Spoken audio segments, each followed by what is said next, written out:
We'll start. Good evening, everybody. We'll call this meeting to order. Can we please, this is Jim Brown, Chairman of the Board of Finance. Can we please stand for the Pledge of Allegiance? I pledge allegiance to the flag Just to the of the flag, United States of America, the United States and of to the America, republic and to which the it republic stands, for which it stands, nation, one under God, nation, under God, indivisible, with liberty and justice for all. justice for all. Okay, this is Jim Brown, Chairman of the Board of Finance. I am sorry that we had about 15 minutes of technical difficulty, which was most likely user error, as it always is with IT. So before we start, just a message for public comment. For everyone that's calling in, you'll not be heard by board members, and there will be no live public comment.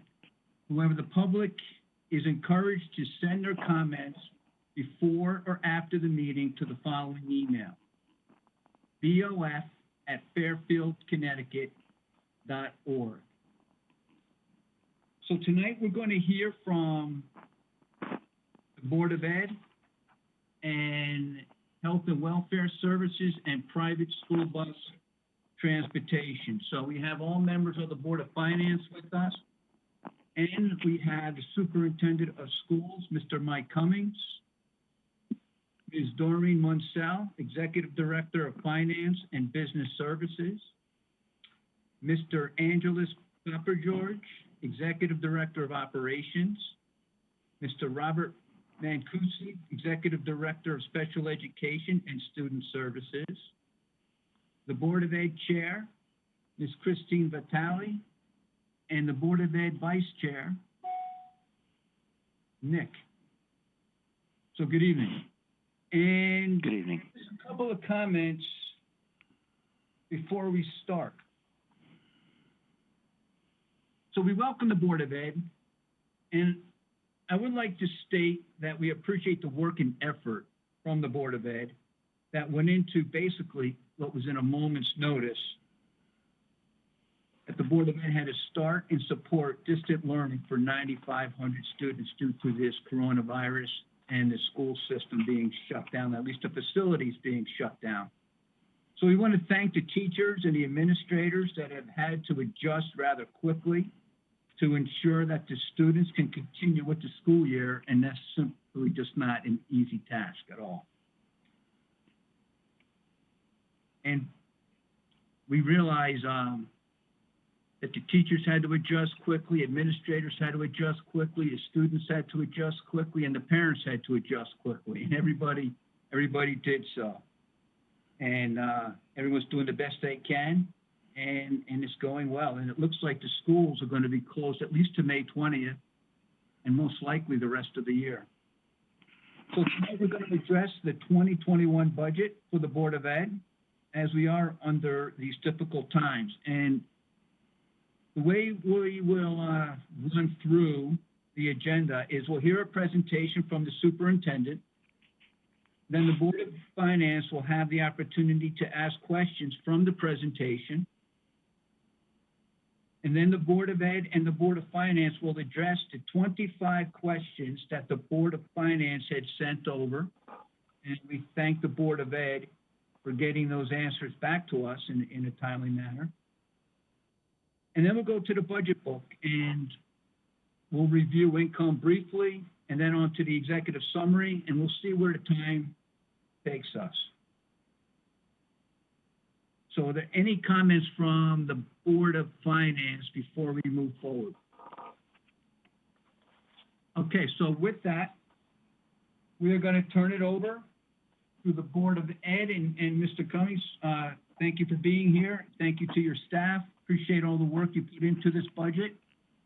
When this budget was first put together, it was basically pre-pandemic.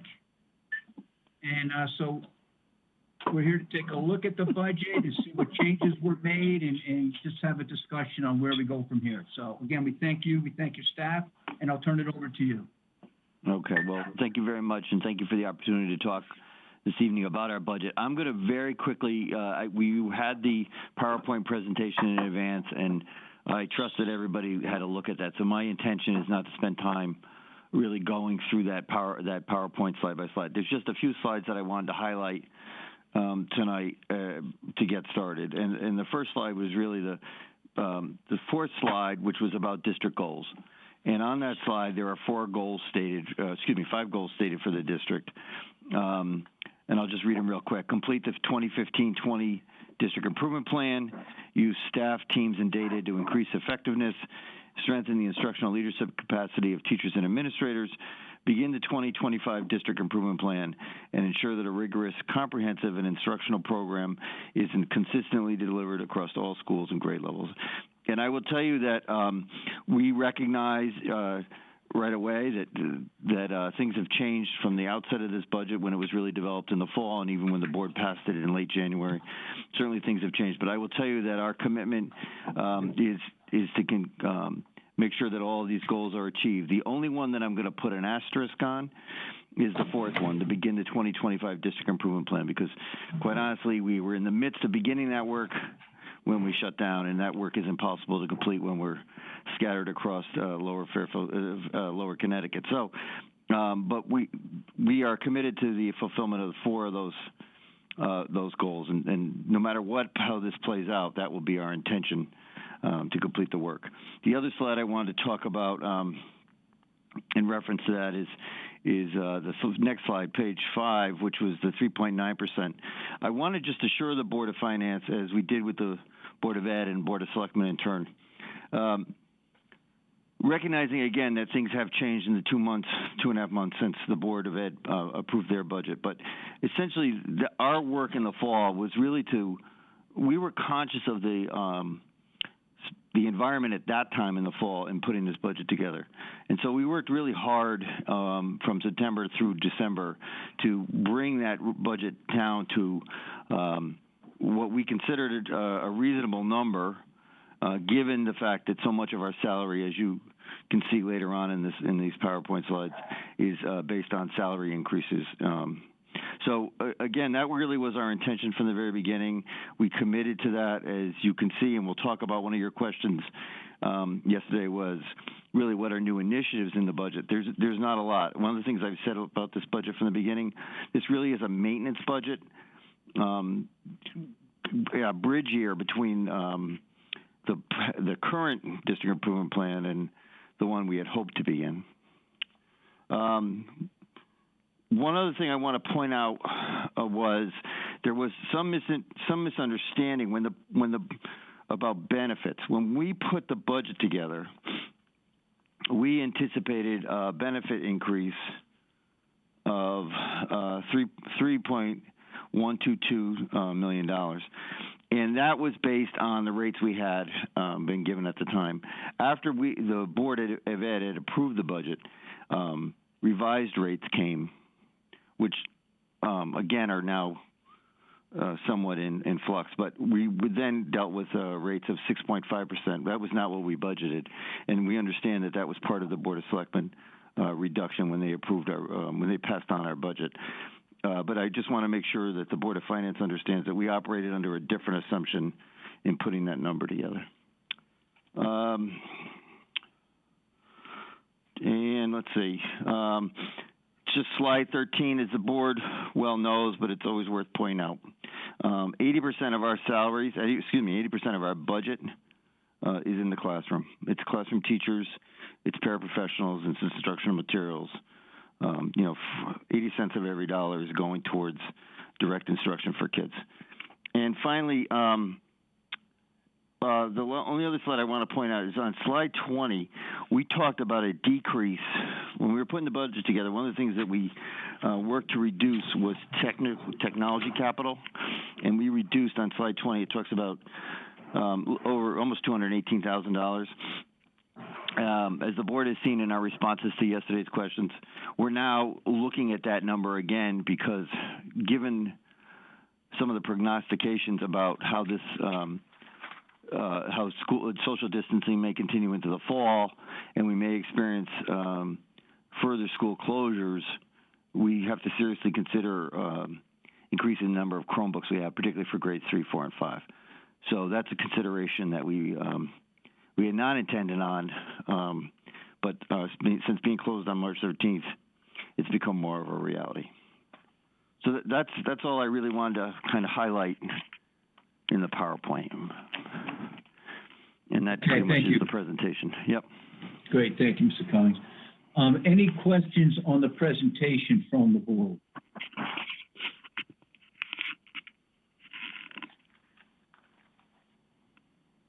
Just making sure I get around to everybody. Okay, no questions on the presentation itself. I mean, we'll get to a lot of those points as we move through the questions and into the budget book. Okay, so what I like to do is start with the questions, and we'll go through them. We'll go through each one, and which is there's 25. Okay, you've had an opportunity to take a look at the answers, and we'll see if there's any follow-up from the answers. Okay, to the question. So, the first four have to do with the CARES Act. Does the Board of Ed have any clarity on what constitutes a COVID-19 related expense?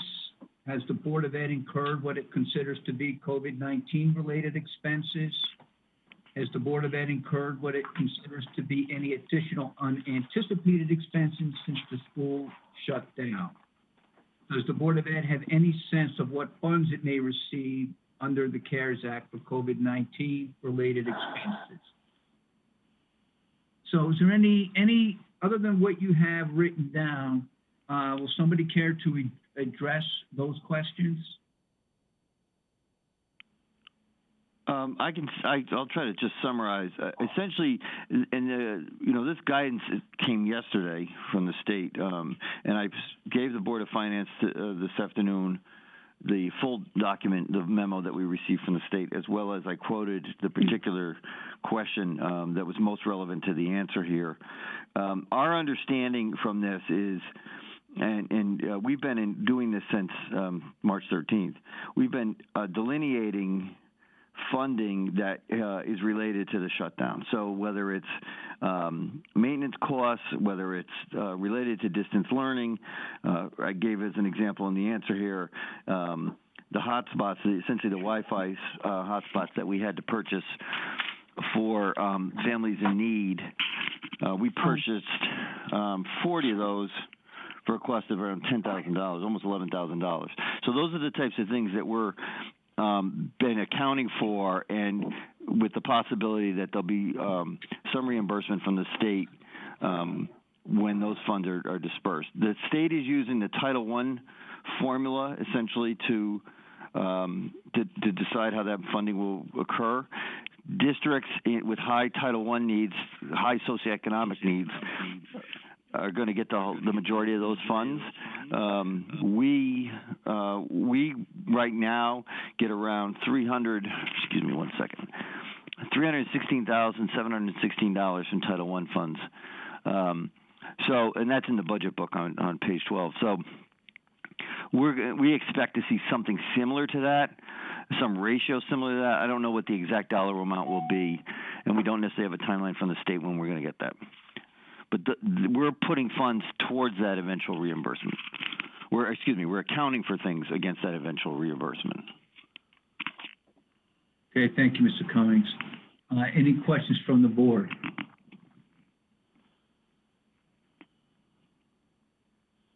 I just want to make sure, because Mr. Walsh, you're on mute.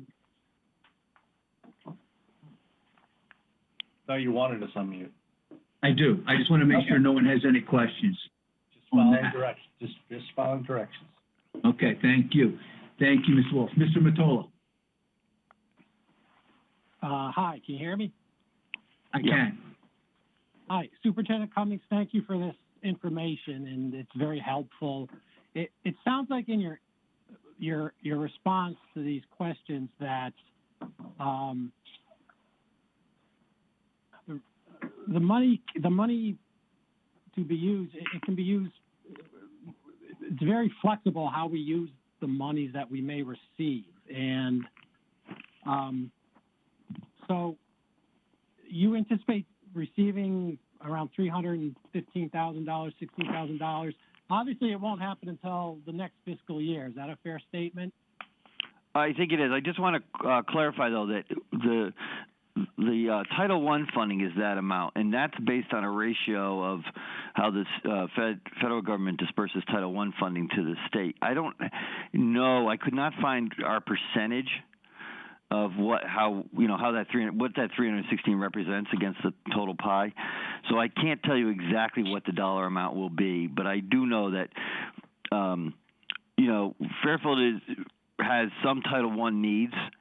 But we were lower on the scale than certainly a lot of our neighbors. The urban districts are going to get quite a large, much larger slices of that pie. All right.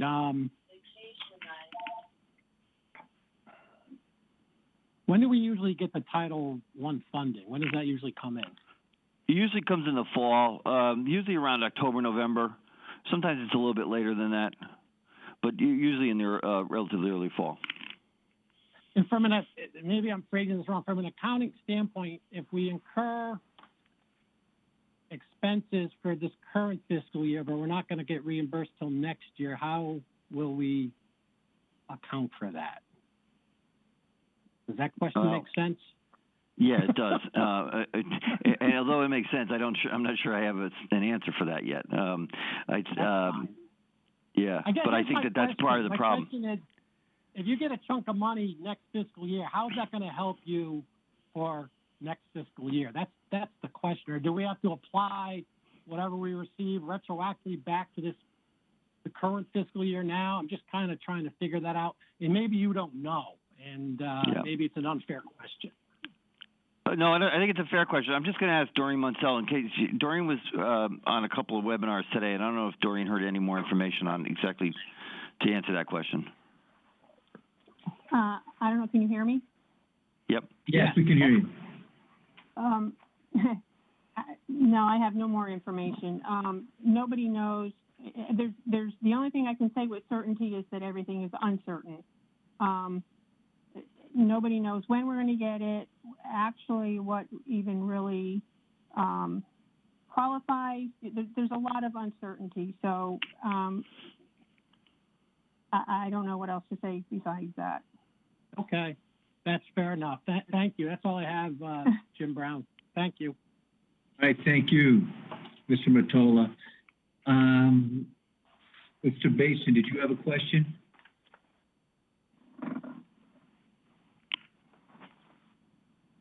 My question. No question? No question? No. Okay, thank you. Any other questions on the CARES Act? Mrs. Charlton? Yeah, so just to clarify, Doreen, it sounds like we'll record whatever expenses we have related to COVID, but it doesn't sound like at least at this point, we would not be in a position to record a receivable, if you will, right, to offset that cost, because we're not confident what's going to qualify and if we may get, and we hope we'll get reimbursed for these costs, but we're not confident enough to offset those by by recording a potential receivable for state money. Is that fair? Yeah, that's very fair. I think what we're going to do is we're going to put everything in the pool and then make a determination with state guidance about which of those things will meet their qualifications. Got it. Okay. So, and I think, John, so back to your question, the funding that we get next year to cover that would apply to this year, but it would, you'd have a mismatch between that revenue and expense, because we probably won't be able to actually record a receivable that unless we're confident what the amount is and we know we're actually going to collect it. So that sounds like where we'll be. Thank you. Okay, thank you. Any other questions on the CARES Act? Okay, moving on to the next question. Has the Board of Ed saved any money because of the school shutdown? If yes, how much? And it looks like, Ms. Monsell, this will be the time to go to this document. Would that be correct? Correct. Okay, so if the Board of Finance could take out the Fairfield Public Schools Board of Education 2019-2020 projections year to date as of April 7th, 2020, and we will go down the list. So turn it over to you, Ms. Montel. Okay, up until this point, we were projecting to, a zero balance in our budget. We were managing, the ebbs and flows. Obviously, since, things changed, if you look in the first category of personnel, we are realizing savings, because we're not using subs. We're not filling vacancies. There's custodial overtime that we're not using. So that number has jumped considerably since our last projection. Moving down to health insurance or fixed charges, because of vacancies, not using funds, the pension has increased. The health insurance projection was around a negative 400,000 previously. That improved somewhat because of the drop in dependents. That when dependents age off, they're now eligible until they're 26. Used to be the end of the month of their 26th birthday. Now it's the end of the fiscal year. So in December we had some drop off. So that's where that 60,000 savings came there. Special ed has changed considerably. And part of that number for special ed is transportation. And you'll see again in transportation below, down in maintenance. That was a question regarding the executive order. We are negotiating with both transportation contractors, and we have taken that into consideration, but that's still under negotiations. We've taken that into consideration in these numbers. School balances, we have maintained those at this point in case we do come back. We have some balances there that we didn't show here. Support, we were projecting a savings of $50,000 in legal, but we've changed that and zeroed that out because I think we're going to need a lot of legal advice to interpret all this legal ease that we're in now because of COVID and these questions that we're talking about. There's some savings under here for postage and that kind of thing, some instructional materials. And then down below in maintenance, there's tech savings from print service contracts we're not using as that we would be using. There were some savings in voice over IP service renewal anyway, and just other initiatives that we weren't able to do. Tech training that couldn't happen. Again, the transportation maintenance has some things that they aren't able to do. Mileage reimbursement, we don't have people traveling from building to building, so we're saving money there. Utilities, these utility projections are based on, you'll see electric is actual paid through the end of February, and heat is paid through the end of March. We did project the remaining months of the year in these numbers, but they're based on last year's activity at the same time frame. So I would expect those savings to go even higher, but we have no way of predicting what the savings will be with the buildings being virtually empty. And then capital, the school equipment, even if we do go back before June, there's no way we can logistically have that money spent. So we're talking about a total of about $2.5 million In savings, in savings, yep. okay. Very good. Thank you, Ms. Monsell. Let me just go to some questions before we talk about costs, additional potential costs. Mr. DeWitt?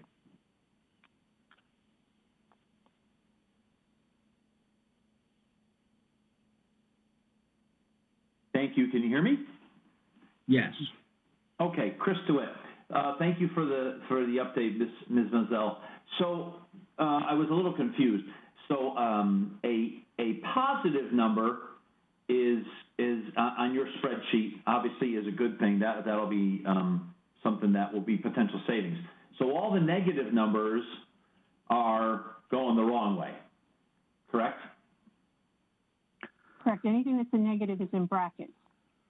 Right, but the negative numbers are overruns, are things that are going to come in over budget as projected by the end of the year, correct? Correct.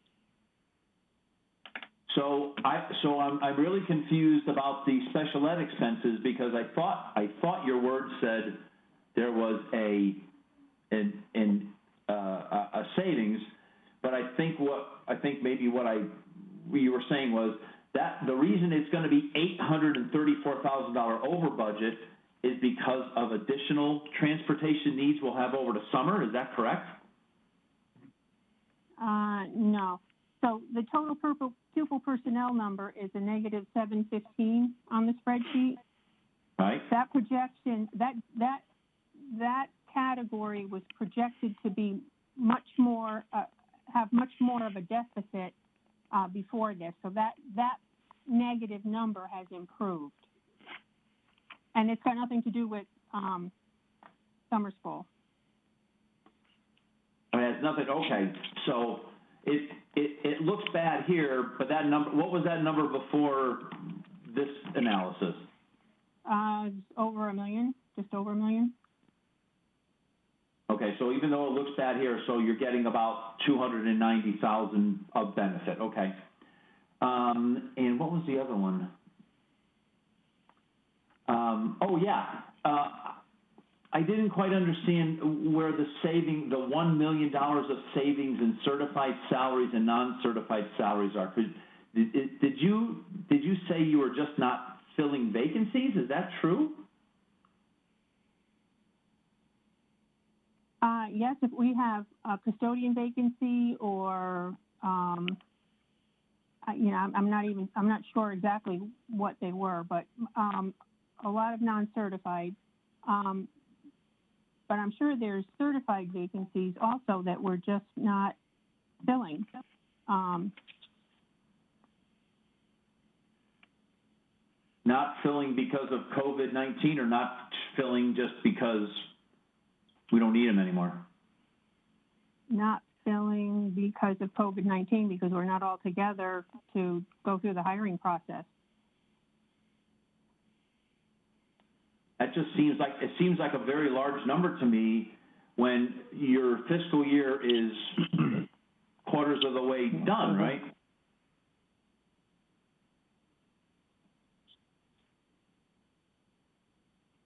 Three-quarters of the way, yep. Yeah. Okay, I mean, it's good news, and it's a bigger number than I had expected. I didn't know that vacancies were going to add up to $1 million. Thank you. Mm-hmm. All right, thank you, Mr. DeWitt. Any further any questions from the board on these projections? These projections are as if the schools don't open again for the school year. Yes. Okay. So if by chance they do open May 20th, this may change some. It may change some, but I wouldn't think a lot. Okay. Yeah. Because there's still, even at that point, there's not that much left of the school year. Okay, thank you. In fiscal year. Okay, so for our purposes as a board, the potential savings from COVID-19 due to the closure of the schools is little over $2.5 million. Okay? Are there any other questions on the line items? I just want to make sure. Ed Bateson, Mr. Bateson. Yeah, thanks, Jim. Quick question. Thanks for putting it together. I just want to make sure that what I'm looking at, I heard what you say about utilities, that it's not quite an estimate going through year end. Is everything else in here a projection of what you expect to see on June 30th, or is this just a snapshot of where you are today? It's a projection through June 30th. Excluding utilities, because you're not sure about what the meter readings are going to be on the buildings because there's no one in there. Well, even utilities is projected through the end of June, but we took what we paid, what we actually incurred and paid, and projected the rest of the year at last year's level for the last few months of the year. So, for instance, for electricity, Okay. I would All right. expect. Okay. Yeah, I get it. But those bills that we paid last year that you're using was based upon a facility that had people in it, right? Exactly. Yep. Yeah. Okay. All right. I might have some more, Jim. That's all I have for right now, though. Thank you. All right, thank you. Mr. DeWitt? Thank you again, Mr. Chairman. Chris DeWitt. So maintenance. I see tech system and equipment maintenance, and I see maintenance service accounts and such. All the other ones make sense. I guess that my question is, isn't this absolutely the perfect time to do maintenance when no one's there? So why would we defer any maintenance other than you want to get to a number, right? I don't know, is Angelos on the line? If Angelos wants to talk about, because we are doing some maintenance projects, but I don't know if Angelos, are you able to answer that? Yeah, so we are doing as much maintenance as we can. We're continuing working with our guys that are in the buildings.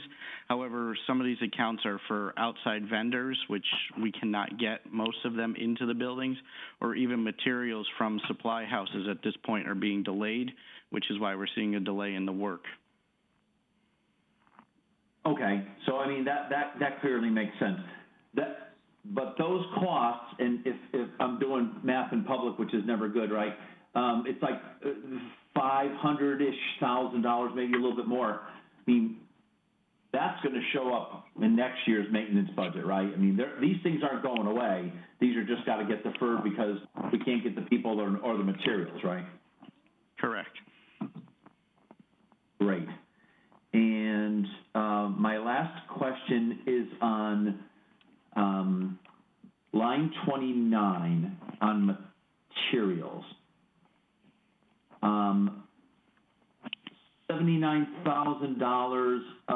$76,000 of materials. Are we going to need those next year? Or, you see, I find it hard to believe that COVID-19 caused us to not need $76,910 of materials, but is that true? Well, that's an accounting. That's really on the instructional side, and that's central office expenses. So I want to separate that out and make sure that that's not being seen from a building purchases. So what that number represents is some things that we've just eclipsed on timeline because we've been closed. We're not able to purchase. As Doreen mentioned, that there are going to be things that we're not going to have time to turn around and order and get in before the end of the school year. I think the other thing that we're looking at is some of that includes things like professional development, other types of things, curriculum writing, things that we just don't have the staff put together to spend time on. And what, Mr. DeWitt, that number may actually increase if we aren't able to come back and we're not able to bring staff together in June.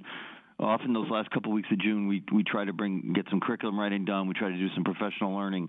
That number may actually go up if we're not able to bring people together. But we're holding some of that money back now on the possibility that we can and hopes that we can. Okay, great. Well, listen, Ms. Monsell, thank you for this list. It's very good list, very detailed, and I appreciate the effort. Thank you.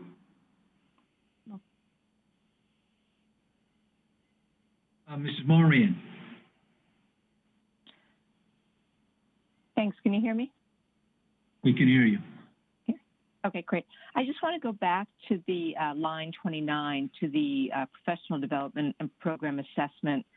I know there's been some discussion about how we're going to measure success. I don't know if that falls under the program assessment, like whether or not the learning has been successful. And I know we're in a brave new world in terms of looking at how kids are learning with the distance learning. So are we looking at different ways to assess this learning, and will that therefore be an expense for this year, or would that go into next year? Thank you. That's a terrific question, and I think that's one of the things that's keeping us up at night. And there's a long list of those things.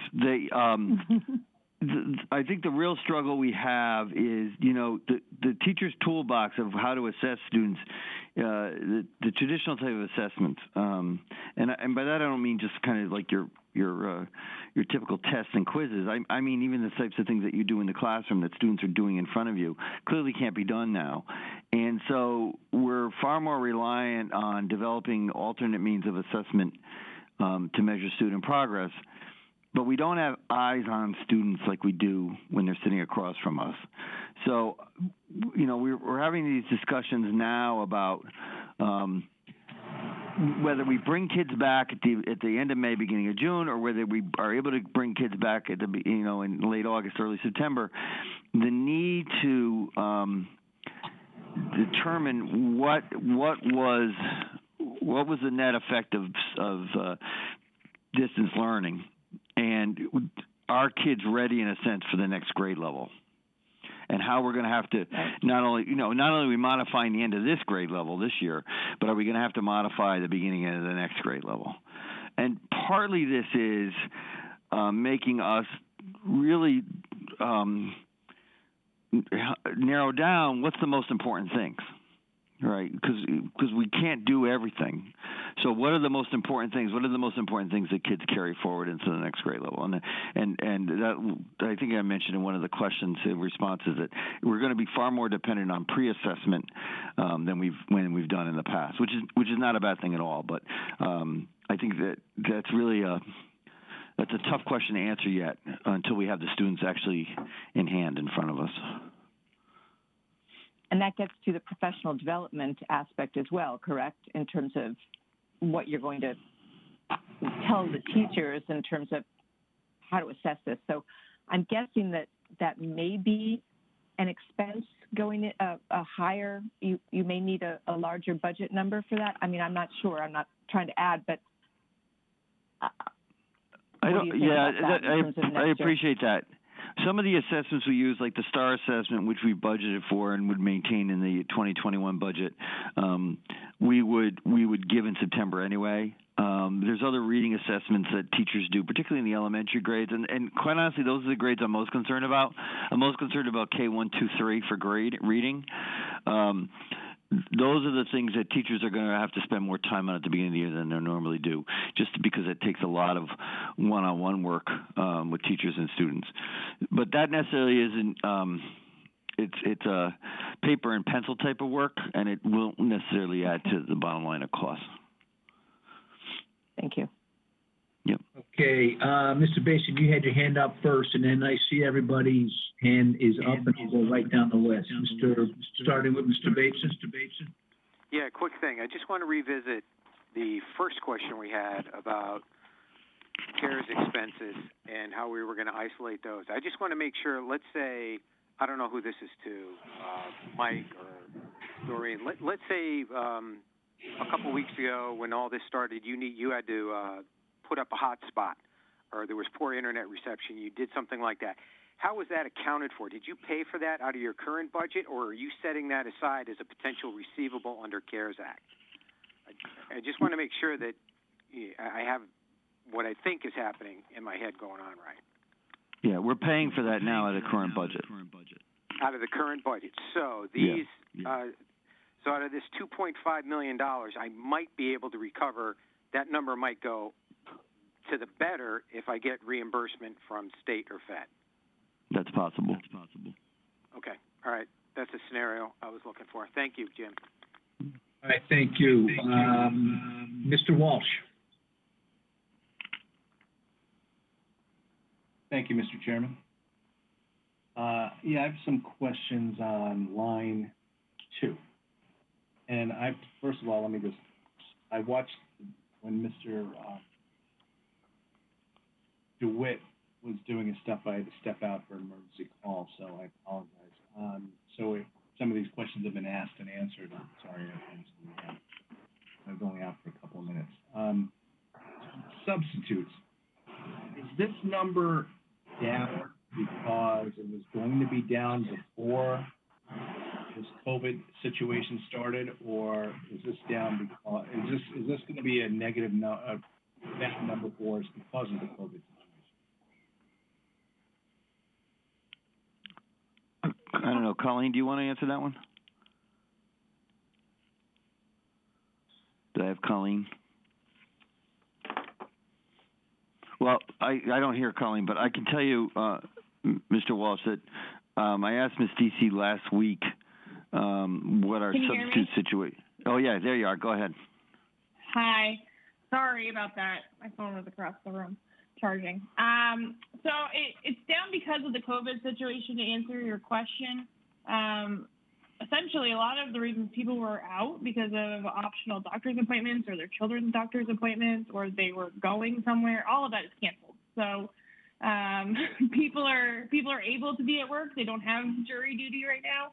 And the other piece is that I think with the more flexible work situation, people are able to make the day work without having to be out. So we don't need substitutes like we would if we were in school. So teachers who are teaching from home are still calling in sick. We need substitutes for them. We don't have a lot of people calling in sick right now. Why is the number up? Of subs? We have a line budgeted for substitutes in our budget. Why is this number going to the negative if we don't really have a lot of people calling in sick? Is it because it was going to be worse? Is that the answer? John, I'm asking her, not you. No, I just was curious. Maybe I don't know. Yeah. What explain that answer? I'm sorry. What was the question?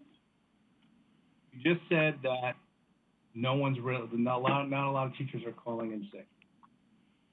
Why is the number getting worse than we thought it was going to be?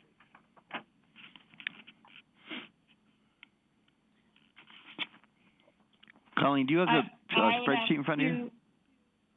No, I don't. I'm pulling it up right now.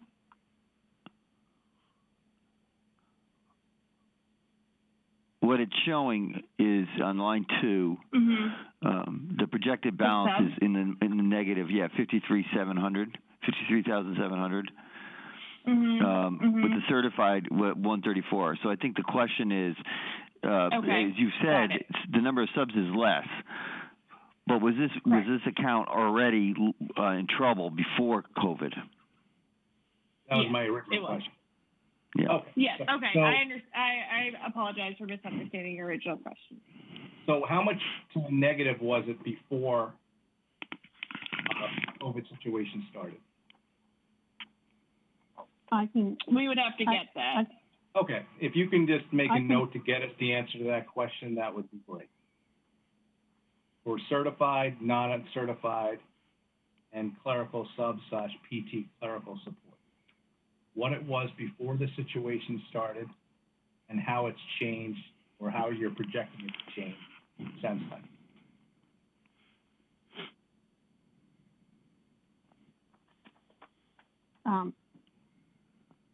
Can I say something? Yeah, go ahead. Traditionally, that if you remember the year there, we didn't have the savings in turnover from staffing, and our staffing, our personnel services was in trouble because historically, the subs, we don't budget enough for subs because there's typically enough savings in salaries to cover that. I think the second quarter report, it was about negative 350 for that line. Substitute line? Yes. Negative 350? Hi. It was 350,000, right, you're saying? Yes. Okay. How are we having savings in certified salaries of $1 million plus, and then the substitute line being negative?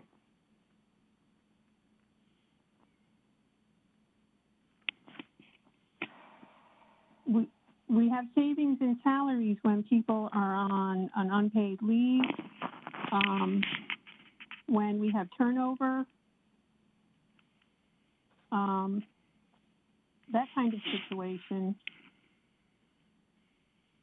And the subs, as Colleen just explained, we don't have the need right now.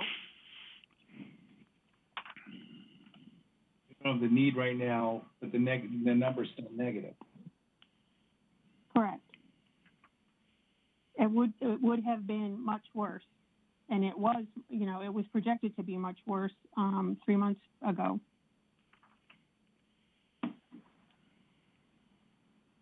Okay, if you can get us those numbers from pre-COVID till after COVID, that would be appreciated. Yes, we'll do that for you. Mr. Chairman, are we keeping a list of these questions that we're going to be asking, things that we're asking? Yes, we are. We have someone taking minutes, and I'll follow up with Ms. Bazzi tomorrow as well. Okay. My next question is in regard to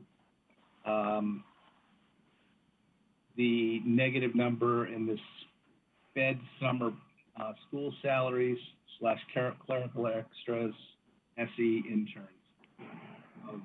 It's being negative 63,002. What's the reason for that, and does it have any relationship to COVID? No, because that was last summer school. That was July and August of 19. Okay, and why was the number negative last summer? Hi, Jim Walsh. This is Rob Mancusi. The reason why we ran in deficit last summer is because we had more students attend summer school than we initially anticipated, so our staffing costs were higher.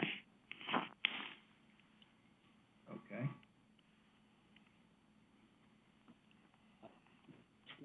27, line 27, magnet school tuition. Is the savings we're getting here for the $162,000, $162,579 related to COVID, so we don't have to pay that tuition to schools, or is it because we have less people going to the schools? No, that's the same number that we've been projecting. It's because the enrollment has declined. Okay. And that number hasn't changed. Yeah, I'm sorry to ask you this. Normally we get a form where you say what you last reported versus what we are, but on this one it doesn't have that information, so I'm sorry to keep that question. In line 29, to follow up on Ms. Marmion's questions, how many hours are the students right now getting of education on a distance education system that you're running? On a daily basis, it's about 3.5 to 4 hours at each level. 3.5 to 4 hours every single day? Yeah. Okay. Yeah, some of that, that's a mix of synchronous where the teacher's working with them or they're working together as a class, and then asynchronous where they're working on their own. I would say that at the secondary level, grades 6 and 12, there's probably additional hours for homework. Okay, so it's 3.5 to 4 hours, and that starts at 6 grade to 12th grade, there's more homework, but below that, there's not? No, there's some homework, but there's just less homework in those grades anyway. So I mean, what if would we the were not average- in distance learning. And what would the average student be getting if they were in school? Instructional hours? Yes, instructional hours. Well, the middle school, it's,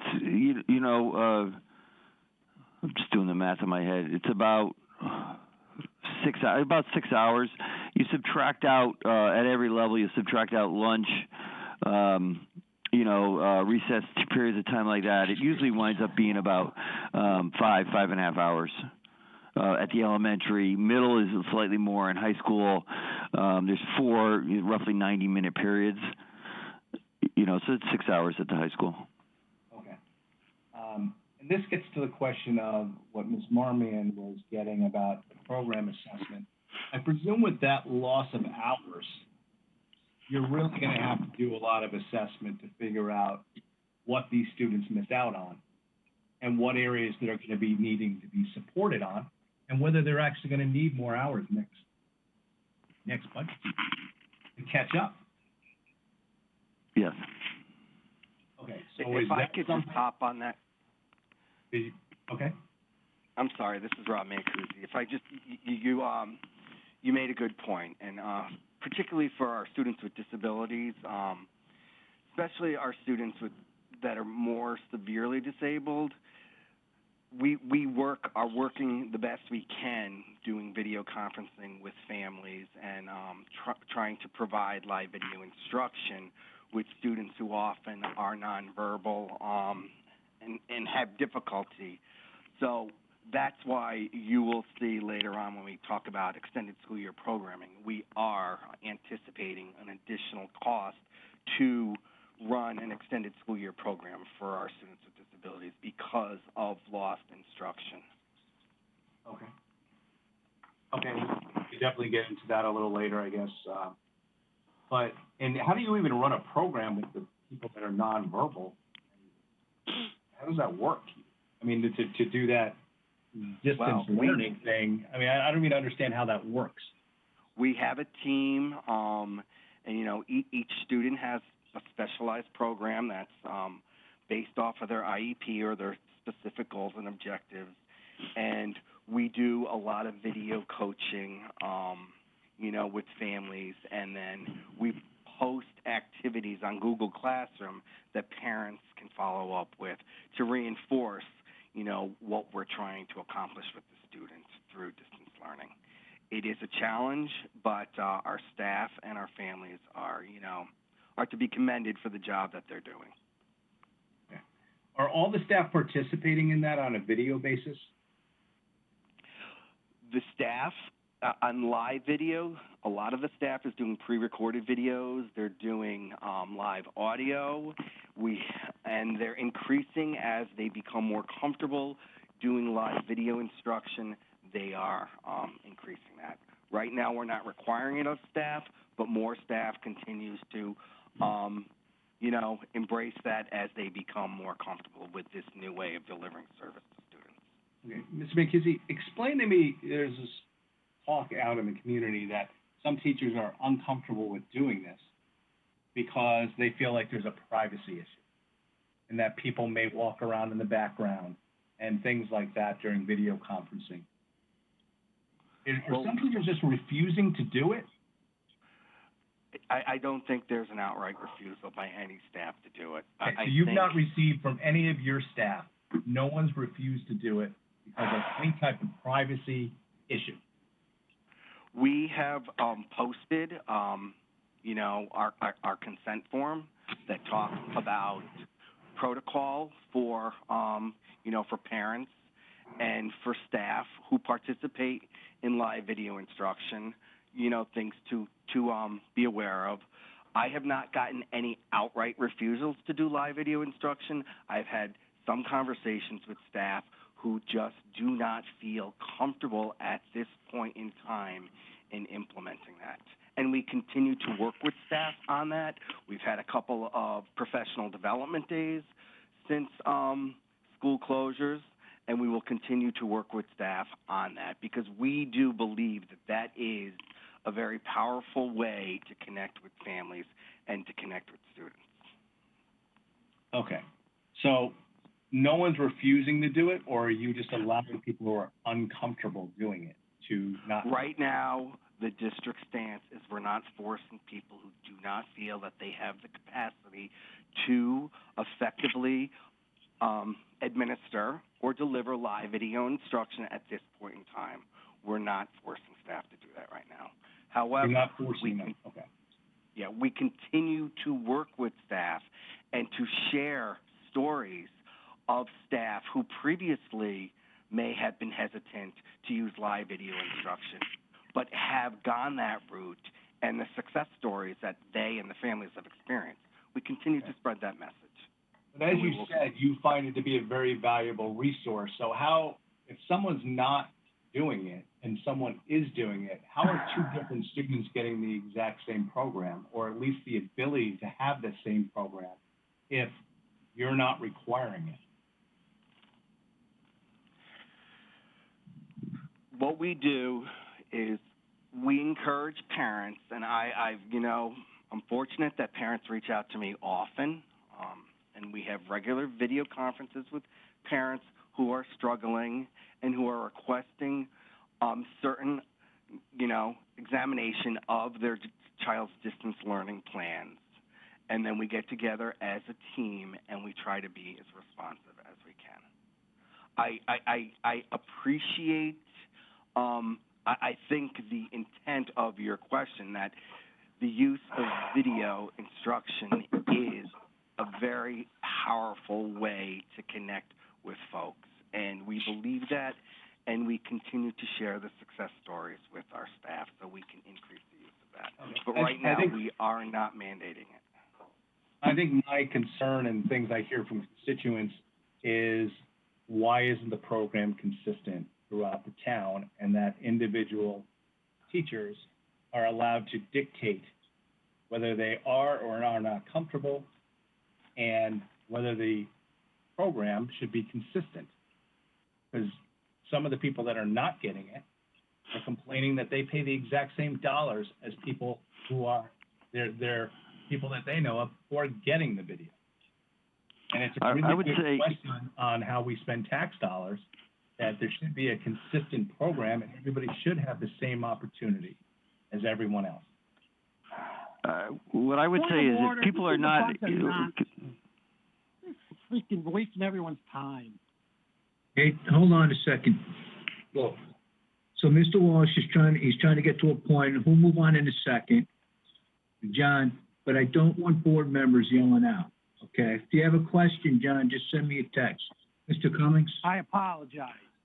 Yeah, I just want to say I recognize the concern and I understand it. I think that if parents are concerned about a lack of equity in delivery of program, the first person to go with that is to the building principal. Those questions get, because this is not just a special ed issue, it's a regular ed issue as well. And those questions get ferried back up to either Mr. Mancusi or myself or the central office team. Because as Mr. Mancusi said, we are working with the teachers around developing this. I will tell you that the FEA has been supportive of this in moving it forward. But it's been a learning curve for people. There are privacy issues that we have not only with the houses that we're working with, but the houses the teachers are in themselves around some of the things that they're working out of their own environments. And those are things we're working through as we go forward. I recognize the concern, but I want to call out again that we're about 3.5 weeks into this, and I think that the staff are working really hard to make this work, but there's a level of comfort around this that some people just generally don't take to. And as this drags on, unfortunately, we're seeing more and more people recognize its potential and its power. We're telling teachers, start with just having snack with the kids. Just start with a morning meeting. It doesn't have to be instruction. Just get comfortable on both ends of this. And that's where we're going. So the expectation is that everybody will use this. but we also are recognizing that people are in different places and we're moving them along. But again, the last thing I'd say again is just repeat: if somebody is concerned that they're not seeing that level of instruction, they don't think it's equitable, the person to go to is the building principal, and they will bring those concerns to us in central office to support them. And getting back to the program assessment, it's all the more need, I think, for you guys to be investing more, because each student's going to have to be assessed on their own, where they are and how this distance learning has worked for them, and whether they received a different program than somebody else in the same situation or same grade level. But it's not just the delivery of program. It's not. There's clearly. I mean, everybody I know recognizes this. But the situation in every house is different as well, and the level of support that parents can bring to their children. And so one of the things that we're most conscious of, for example, is those parents who are not able to be home with their kids. And there's these aren't the people you get emails from. But the fact is that we're very concerned, and our social workers and school psychologists are on the front lines of contacting those families that the kids aren't checking in. So you're right. We're going to have to sit down with these kids, and if we're able to bring kids together in the summer, and quite honestly, we have to look at the idea of starting to do some of this pre-assessment before school even begins again. We're going to have to do that because, we are doing the best we can against the circumstances, but we cannot. We would be lying to everybody if we said that we were replicating the value of being together in a school setting. Okay. When you talk about bringing people together over the summer, you're talking about the special education program, as far as I know. Are you talking about the entire program? No, what I would suggest that we could try to do, and again, this is so much dependent on things beyond our control. But I think that one of the things that we could try to do is we could try to bring, we could set up running appointments with our our exiting K1, 2 students, just to get a reading level of where they are during the summer. Make sure that they're supplied with books. And this is across the town. I'm not calling out anybody in particular. I think that this is an issue across the entire town of Fairfield. That if we can get some type of level assessment on those kids before they come back to school, we'll be able to hit the ground running in August and September. God willing, we're back together.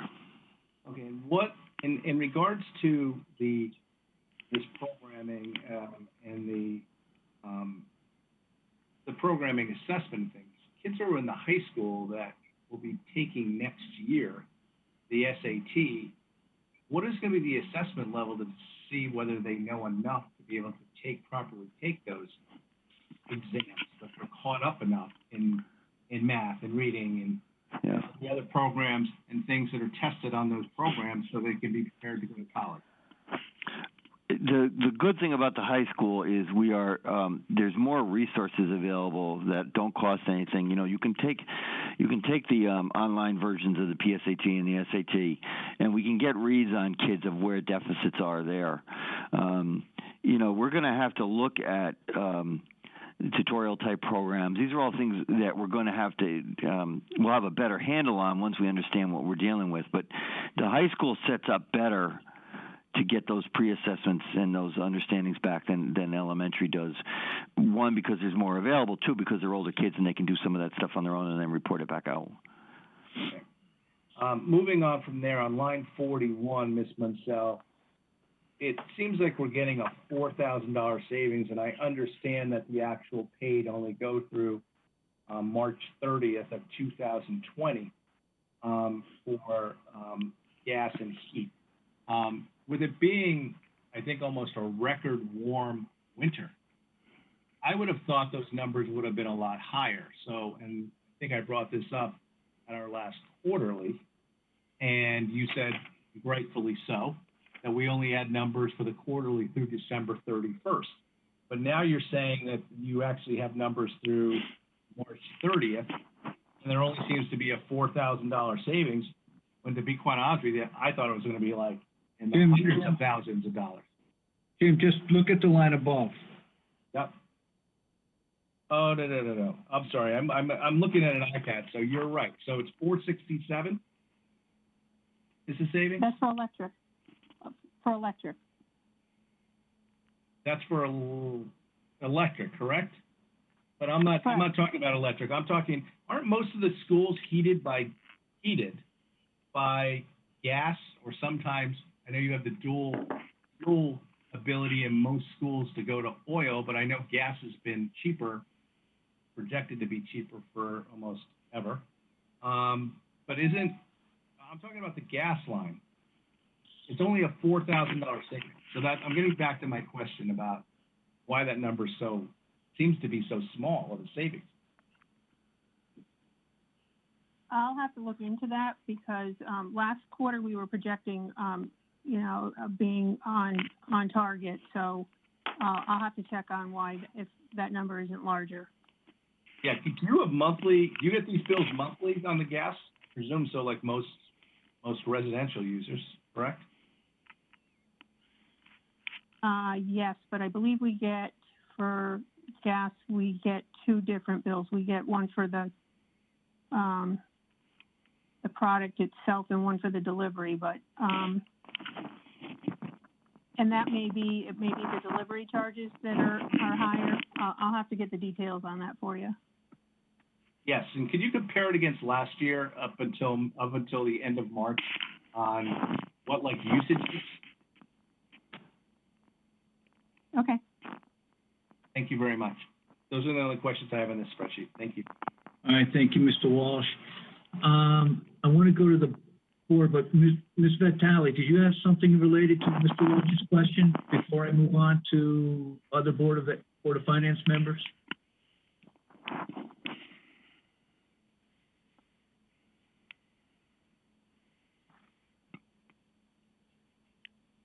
Can you hear me? I can hear you. Yeah. Mr. Cummings actually did cover it, but I just wanted to speak as a parent, and as a parent of a child he's verbal, but communication skills are limited. I want to commend the special education staff.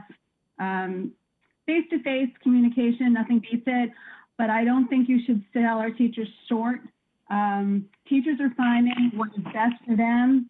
They know their students, and if they don't feel comfortable right now being on video, I think that we need to work with them to give them that comfort level.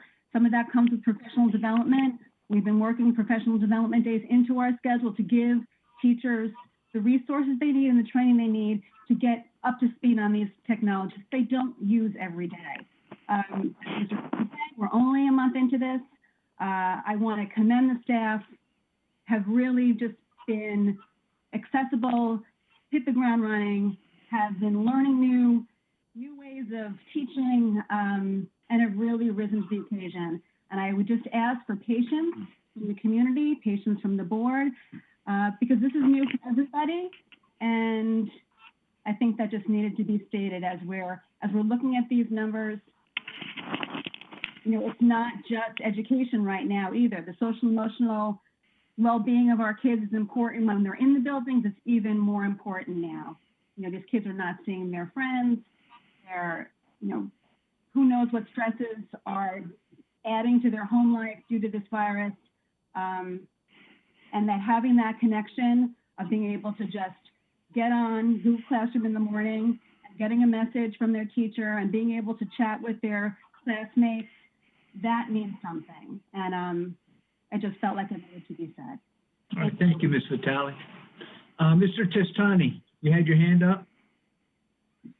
Yes, I did. Thank you, Mr. Chairman. Just a quick question. Speaking of the special ed, and it sort of gets to a line of the questioning that we've all sort of been asking, but line number 15 on the spreadsheet under the pupil personnel expenses, if we're not having much in the way of teacher interaction, why would the sped expenses be $834,000 in the hole? Because of COVID, I'm trying to rationalize that particular line in my head. Okay.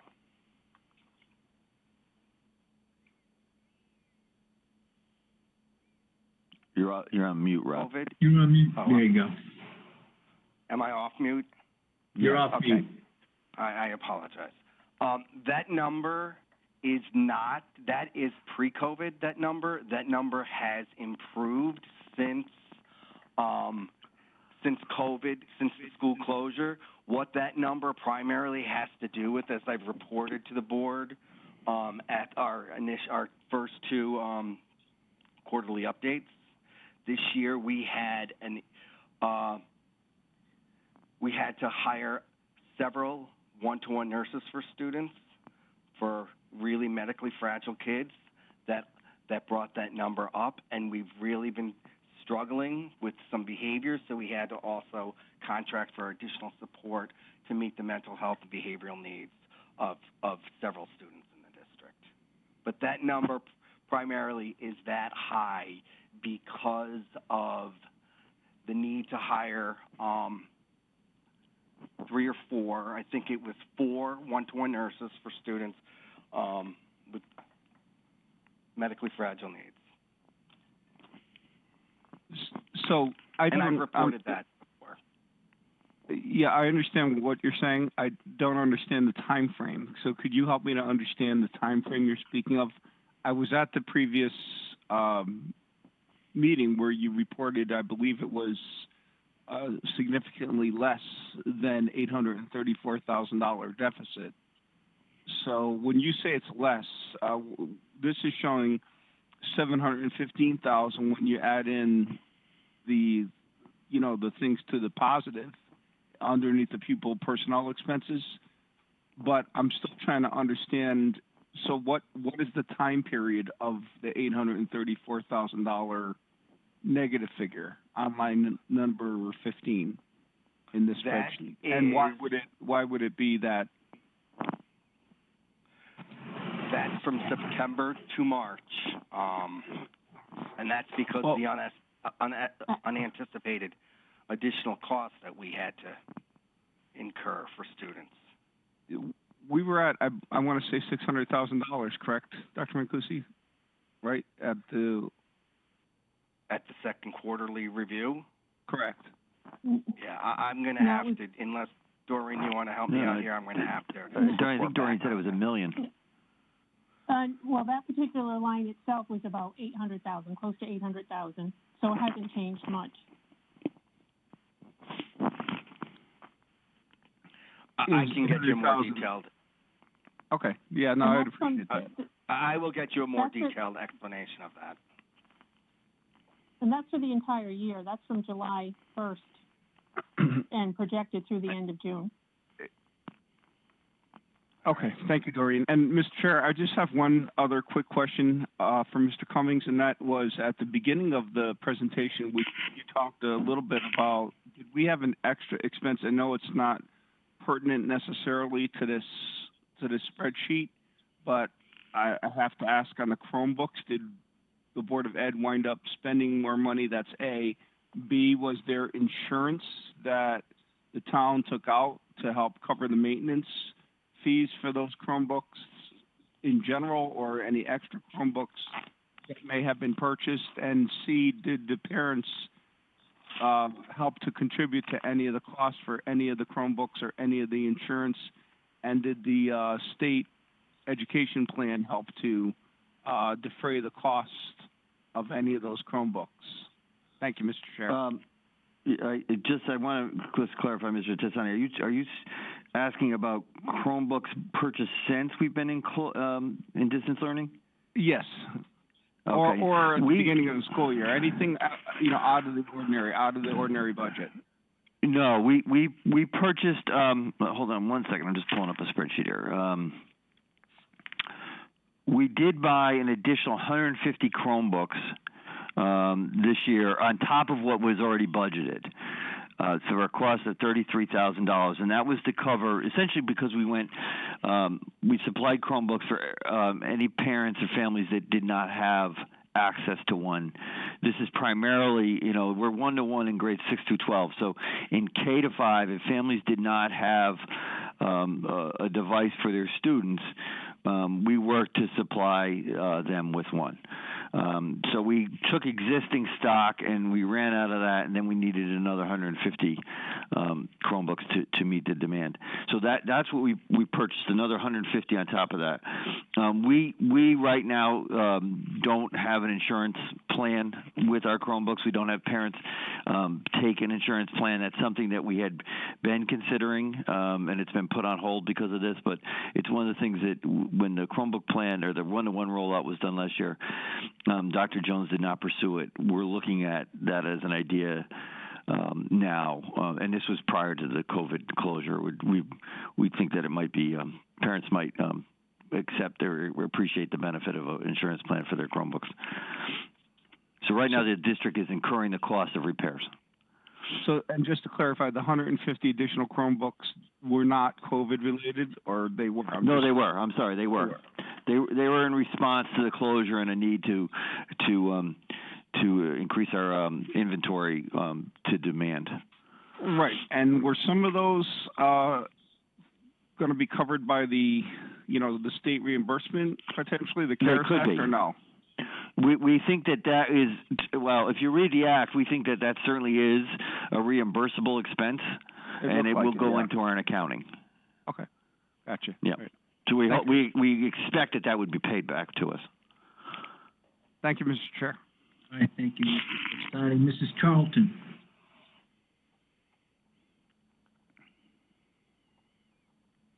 Thank you, Mr. Chairman. Lori Charlton.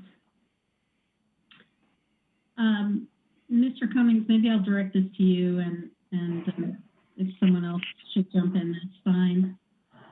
Question on the $2.5 million broadly. As I look down the line items and the types of savings we have identified here, some of these, I'll call permanent savings, if you will, right? If we had transportation expenses, those are, that is what it is. Those are real savings. With things like utilities. Then there are other things like maintenance, which presumably will be pushed into next year.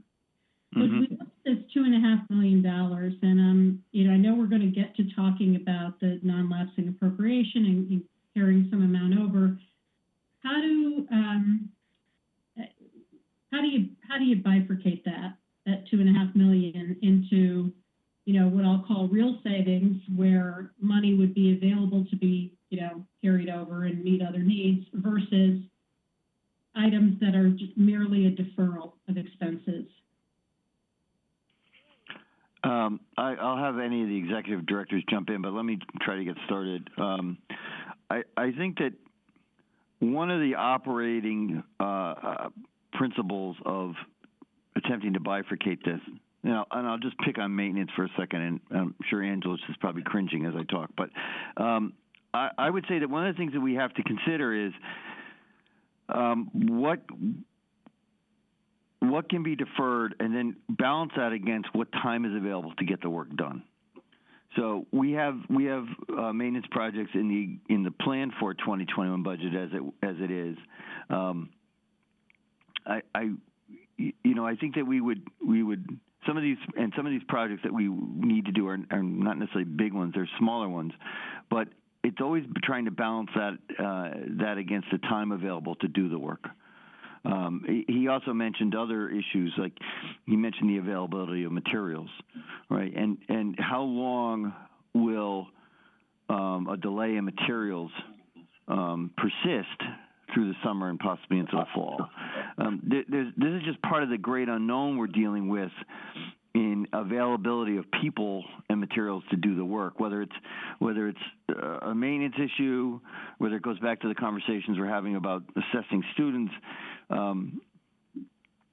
So much of this picture is murky right now in trying to make those determinations. I certainly understand and respect where you're coming from, and I think that's work we have to do. But right now, it would be difficult to project that, if that makes sense. Yeah, I hear you. I know that there are some costs you've identified, and I was we'll get to this in a later question, but one of them in particular was the $650,000 for extended year services. which is, that's an identified item that's sort of offset to the quote-unquote savings that we're having this year, right? So we're saving money, but that also creates a need to provide additional services in the summer. So you can sort of net those things out. And I guess, maybe we can get to this over a little bit of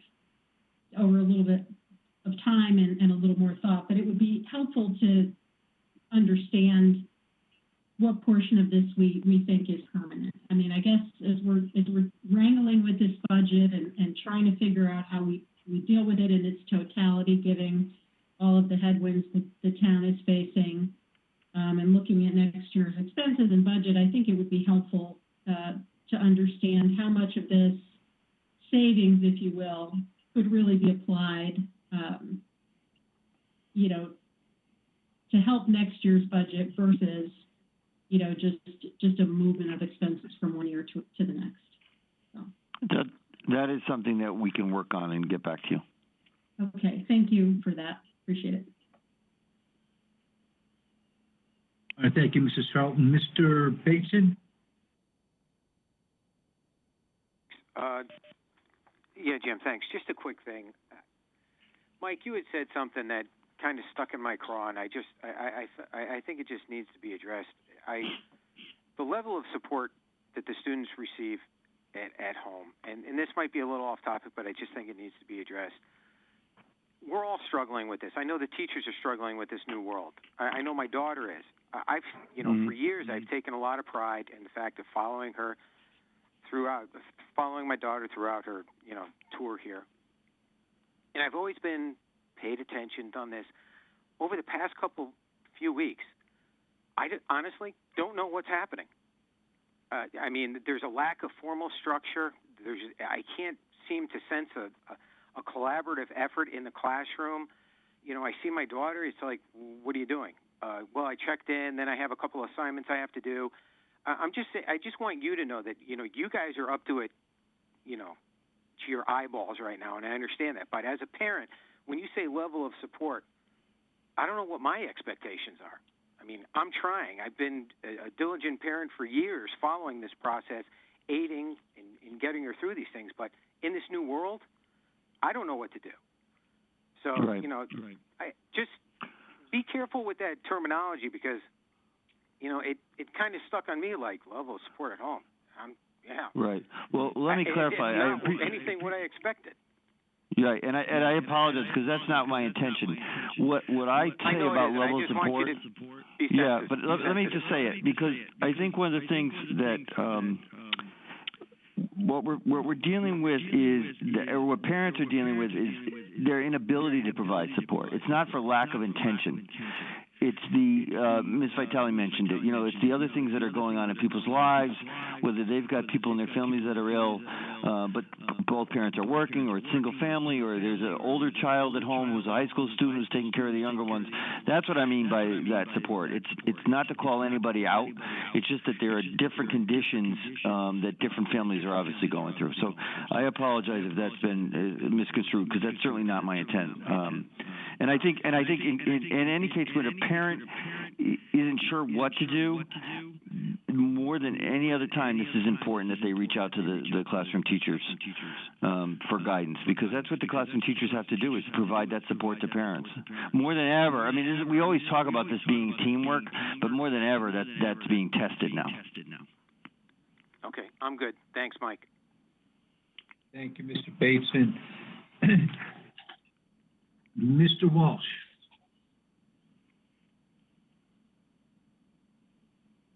Thank you, Mr. Chairman. Mr. Cummings, when you told me that each of the children is getting 3.5 to 4 hours a day of instruction, and then you said in addition to that they're getting more homework, how much homework were they getting before versus how much are they getting now? That I'm not quite sure of. I think that we have a policy in the district that roughly it's roughly 10 minutes per grade level. So which I think is probably exceeded at the high school level. So if you think about a 12th grader would get 2 hours, 120 minutes of homework. My take on this from the emails that I get from parents is that for the most part, people feel that their students are getting enough work. I've heard from a few people who, I would say the great majority of people think that the balance is right. I've heard from a handful of people who told me that they don't think their kids have enough work to do. And I've heard from a handful who told me that their kids are overburdened. And I've heard from a lot of parents in the past 4 weeks, a lot. So this is an unscientific analysis, but I get the sense that it's roughly the same as it was prior to closure. And that there are levels where people are getting, particularly families who are struggling with the amount of work students have to do, somewhat related to age level. This seems to be a bigger issue with the primary grades. And it goes back to what I was just saying to Mr. Bateson about some of the struggles that families themselves are having right now to keep up. Okay, thank you for that response. And just a comment in regards to some of the comments made by Ms. Vitale before, and I totally respect that she has to support her teachers and whatever, but, you know, I think there has to be some acknowledgement that, you know, I think, at least from my standpoint and representing the taxpayers, we've got to look at the students as well and what's best for the students. And, you know, I think a lot of my comments were directed in that.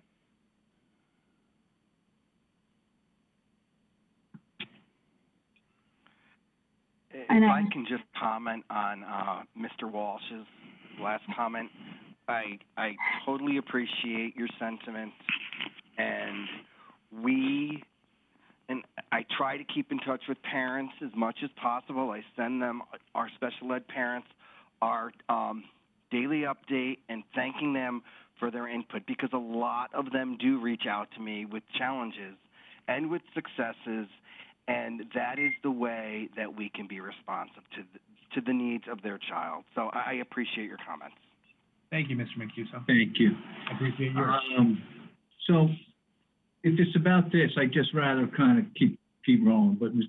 Vitale, do you want to say something? I appreciate the concern for our students. I have to say that I do take offense that there was an insinuation that I or any member of the Fairfield Public Schools does not care about the whole child, the academic success, the health, the safety, and the emotional well-being during these times. Say that as a parent, say that as board ed chair. And as Mr. Cummings said, if any parent, I don't need to finish, if any parent is or unhappy or has questions, follow the proper chain of command to their teacher, to their building principal, to the superintendent, to Mr. Mason. And we will, and the Board of Education can discuss it at our meeting next week if their parents have concerns. I think that would be a better forum for this type of conversation. Okay, so let's just stick with the numbers. Mrs. Marmee, you have a question on the numbers? No, Thank I you, Mrs. had a Vitale. point of order. I had a point of order, which is that I'd like us to stick to the questions that are related to the budget discussion. Thank you. Thank you. I have a question, I believe, for Ms. Monsell, and it has to do with the transportation, because we mentioned in here the transportation savings. And so, and you address it in your document that you sent us, and you state that it's your best estimate for projected costs. So, and I understand why that's where we're at. We can only estimate, but how close would you say this is? How comfortable are you with these numbers, being that it is an estimate? Because it's quite a bit of money. I'm fairly comfortable with them, but we are still negotiating. So it still remains to be seen. Okay. When do you think you will know for sure, we'll say this is the number? I would hope it would be soon because, it is April 15th and, June 30th is right around the corner. So, we would need to do it before the fiscal year, and, I would just hope that the both, companies that we're dealing with would understand. And I'm sure they're also, anxious to get this settled. Okay, thank you. Any other questions on the cost or the savings or the additional cost that's related to this worksheet? Okay, then what I like to do, because it's related, I believe, is just jump to we just hit 5, 6, 7, and we'll come back to this document as needed. But if we jump to question number 19, and that question is, do you anticipate that, which you do, I know, do you anticipate that additional resources will be needed? Will additional resources will need to be allocated in general or to special ed specifically to fill any identified gaps during the summer or later? Which leads to the question of, what additional costs do you think that you'll need after this annual year closes and 2021 opens?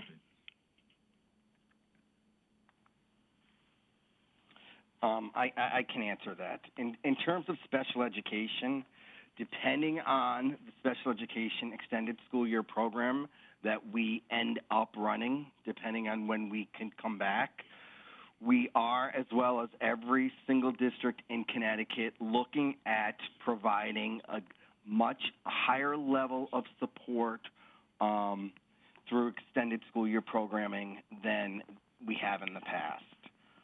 We're looking at usually we run a summer program from 4 to 6 weeks in the months of July and August. The months of July and August this year, before we return to school, is 57 days. So we're looking to run an 8-week program. And how that looks, me and my team right now are taking a look at specific students, groups of students, and developing an ESY plan that we can speak with parents, because these decisions are obviously made on an individual basis at a PPT. I will say that is probably the most sought out information parents are seeking from me in terms of, they want to know that we are planning a summer school program that's going to be more comprehensive than, say, in the past. So that's why we put in that additional $650,000, because we're anticipating we're going to run a longer program. Daily is going to be more hours during the day, and we're looking to run it for July and August without having any, real gaps in time between the closing of the school year and the start of the next school year. And because of the closure, I forgot to add, we're anticipating we're going to have more students in our extended school year program than we've had in the past. Okay, so other than the $650,000, are we anticipating any other costs that we'll have to adjust for in 2021? Not just from special ed. I'm talking about as a whole. Yeah. Well, go ahead. I don't want to cut you off. What I wanted to say, just depending on how we are able to return to school, what the circumstances are in how we return to school. Like, one of the additional costs that I did put, or the unanticipated cost, could be if there is some kind of safety protocol that we're going to have to follow, where students' temperatures are taken as they enter the building, while they're in the building, and how we respond to that. If we need to hire additional nurses in which to do that, that's going to be an unanticipated potential extra cost. If we're only allowed to come back sometime in August, then we're going to have to consider a plan B for how we can provide students the support that the higher level of support that they haven't gotten because schools are closed. Mr. Cummings, did you want to follow up? Yeah, I wanted to just add, I mentioned before the idea of doing reading assessments on the youngest students, the primary grade students. If we were to think about having each of the let's say the grade 1, 2, 3 teachers next year during the course of the summer schedule their incoming classes for reading assessments before school came in, that would cost us around $50,000 to $60,000 to pay them, the staff, to come in and to make those reading assessments. I'm roughly thinking about around 20, 22 students in a classroom and probably a half an hour each on an assessment. So that's a type of thing that I would add into that, because I think that that's going to be needed, as I said, particularly in those lower grades. Okay, thank you. Mrs. Marmion, you will follow up on? Yes, I just have a question in terms of whether or not we are in compliance right now for our special ed students who have IEPs, who have, specific plans for learning. And are you developing the special ed program, hopefully that will run this summer, in order to meet those IEPs? That's question one.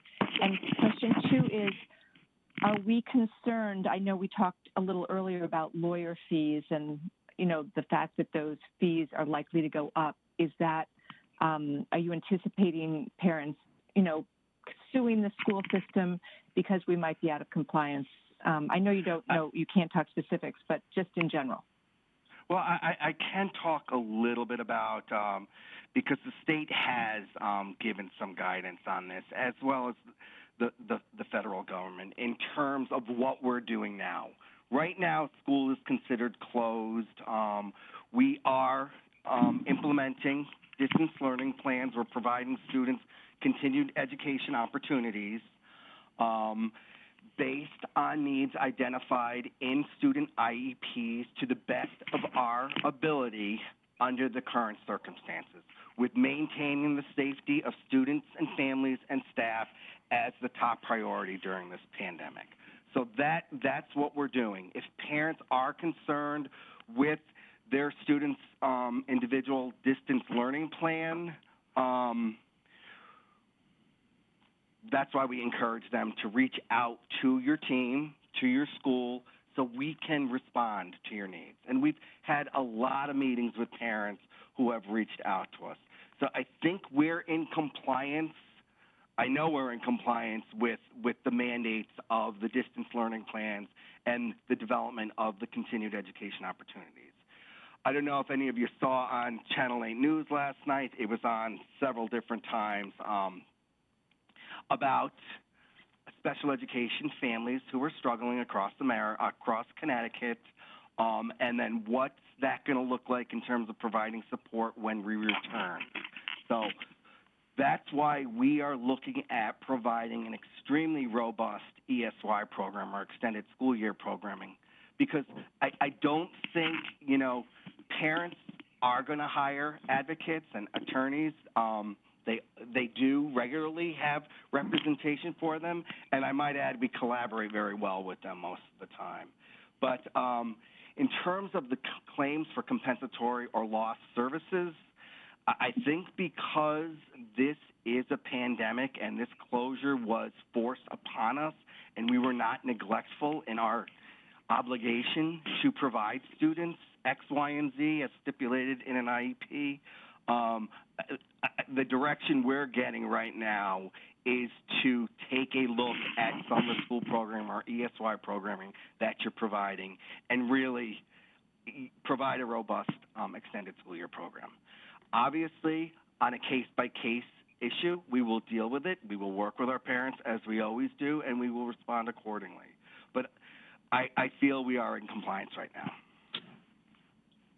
Thank you. All right, thank you. Any follow-up to question 19? Okay. Number 8 is self-explanatory. That question is answered. Number 9 is self-explanatory as well. And 10 we kind of answered, because we're going through it now. Question number 11, has the Board of Ed asked the FEA to open the current CBA for givebacks. We have had a preliminary discussion is the answer. Can, Mr. Cummings, I'm not sure what you can expand on that, if any, but can you expand somewhat? I can tell you that not only with the bargaining unit, but also with the administrators bargaining unit, I've just made them aware of current discussions and asked them to have discussions among their leadership team, basically to be prepared for any further conversations that might be necessary. I will tell you that both leadership was understanding of the issue, understanding of the situation that the town and certainly the state and federal government found itself in, and that's essentially where we left it. That we would come back together. I believe that both of them are open to the idea. I think that both would have some expectation that they wouldn't be the only bargaining units either on the Board of Ed side, but also on the municipal side to be considered for this type of request. And that if there's any type of concessions, they see it as a bargaining conversation that something might be coming back. Would they be able to get something back in return down the road? So that's kind of how we left it, and very unspecific. All right, thank you, Mr. Cummings.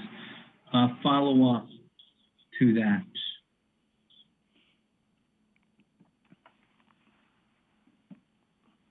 So this is something, Mr. Cummings, that would take a while to kind of come together, if something was going to come together? Or is it something that you think if it was put in the right hands and the questions that they have are answered, that we would know within a couple months if something can be worked out? I think that could be done, absolutely. Okay. I think there's an understanding of the urgencies of the issues that we're facing. Okay. And are the right people talking that can get this done? At this point, yes. I think that the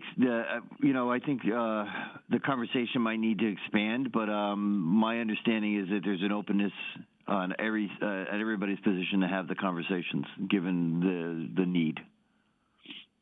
Thank you. Thank you for your answer, Mr. Bateson. Yeah, thanks, Mr. Chairman. Quick question to Mike. I just want to make sure that it sounded like what you just said with the bargaining units, that it was more along the lines of an informal discussion that you had initiated. I'm pretty sure that whenever we have these CBAs, that there's a formal process to reopening something. Is that something that would have to be initiated by the Board of Education, or was this just you informally dipping your feet in the waters here? Well, it was just me doing that, and partly that was just driven by the fact that this distance learning, us not being together, I'm not seeing these people on a regular basis, so I had to catch them up with this conversation about where the budget was. And in the course of that conversation, making them aware of what might be needed on their parts. So yes, we'd have to go through a formal process of doing this, and if we go to that place, we would follow all the necessary steps. Okay, all right. I think I have the chair and the vice chair of the board on. I would encourage the board to explore this option. I don't know. I wouldn't surmise what you should be asking for, but admittedly, in this call earlier this evening, we had a discussion about a level of instruction that is not similar to what we're used to. So that leads me to, the question of quantifying this. So to the board, I think this is something that needs to be explored. Thank you. Thank you, Mr. Bateson. Mr. Walsh, you have your hand up? Yes. Mr. Cummings, thanks for those remarks. And I compliment you on starting that conversation. Because conversation, we as a Board of Finance are going to have to go through in this difficult times, and many of our taxpayers are suffering, and they're not expecting to see much, if any, of a tax increase, and rightfully so, with the times we have. Obviously, with the teachers' bargaining unit, I mean, it just falls particularly hard. But it was bargained for that they were gonna get a 3.5% increase this year. So it makes it particularly difficult, in this year with your budget, and I know you know those pains, because you have to budget for them. And I think that we, recognize that the town should, and will probably have to be dealing with the same sufferings in their bargaining units, should probably they should start meeting with their own bargaining units. Because obviously, if we're looking at the teachers and administrators to do something, 100% do I agree that the town bargaining unit should be doing the same thing. It should be a shared sacrifice. But the problem we have is within a number of weeks, not even that much time, we're going to have to come up with a budget. I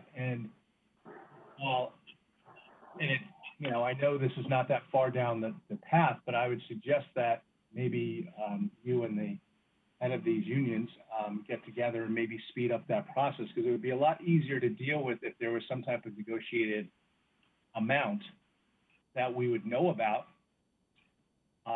versus us just going in on both the Board of Ed and town side and cutting salary lines by 5%. I'm just throwing out an example. It would be a lot easier if the bargaining units met. And I've not heard that the select woman has started that at all on the town side, but I think she should. I mean, I think, looking at what you're looking at, you're being very smart to at least start the conversation. So, but I think it would be helpful, and we'd like to get further updates before we have to vote on something on maybe what people will do. But you have my full support, and you can tell them that it's just not going to be a one-sided situation. That it is going to, that we are going to be asking the town bargaining units to do the exact same thing. And then we don't control it. I mean, obviously the Board of Finance doesn't vote on any bargaining unit contracts. We can only ask, and the only thing that we could do on our side is cut funding for it, which would then cause layoffs to happen. I'm talking about on the town side. So, but I think that this discussion and thank you for your foresight and at least starting that conversation with Mr. Smoller. But if you could please, at least, I'm not going to talk for the whole board. I can only talk for myself. But I think those conversations should be picked up in a more expeditious manner so that we would have some kind of direction on maybe what you guys could see what you could do. As opposed to us giving you a number and then, or cutting a number and then, it falling short and then realizing that there might need to be staff, reductions, which I don't think helps anybody, but sometimes something just needs to be done. It's happening in the private sector that I know that many of the people on this call are in the private sector having to deal with these same challenges. Thank you, Mr. Walsh. Ms. Vitale. I just want to thank Mr. Cummings for reaching out to the bargaining units. Those conversations began when our budget was reduced by the Board of Selectmen by $1.4 million. And at that time, we shared that cut alone would cause us to have to look at maintenance projects and staffing. But ultimately, it is, as Mr. Bateson said, the role of the Board of Education to have those conversations with our bargaining units. And right now, the number that we have is 1.4. If there is another number that you are thinking of, I would appreciate that number to be shared tonight. I can't speak for the Board of Education, but right now I'm going with the approved budget and a contract that was negotiated fairly. And our teachers, to insinuate that our teachers are not working is just not accurate. Thank you. Okay, thank you. Look, we said from the beginning, Ms. Vitale, you heard me say that we thank the teachers, right? We appreciate what the teachers are doing and everyone that's involved that had to make this transition. I wouldn't take some of the comments as a shot for every teacher. I think it's just situations and you know, it's a discussion. I wouldn't take offense. We wouldn't want anyone to take offense to anything that's said. Okay, so I just want to put that out there. Thank you. All right, thank you. And Mr. Cummings, we appreciate, I want to just reiterate what Mr. Walsh says, that we do appreciate the fact that you started the conversations. We appreciate the fact that union leadership was willing to have them, and we appreciate the teachers and the other, you know, the other employees, certified employees of the Board of Ed are willing to listen to it, because I do believe that they do understand where we're at. I mean, no one saw this coming. Everyone is suffering one way or another, and we just want to work together to do what's right for everybody, whether it's the taxpayer and the Board of Ed as well. So, anybody have any other thoughts or comments on question 11? Mr. Chairman, this is Jim Walsh. I guess, first of all, in regards to what Ms. Vitale said about what type of reduction she asked, she wanted to know, I don't really think any of us are in a position to make it because we're just kind of reviewing their budget right now.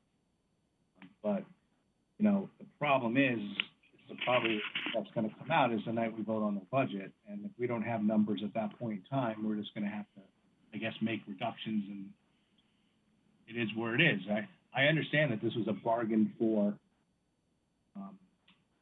contract, and we could live with that contract. I have no problem legally living. I'm a lawyer. I believe in living by the letter of the contract.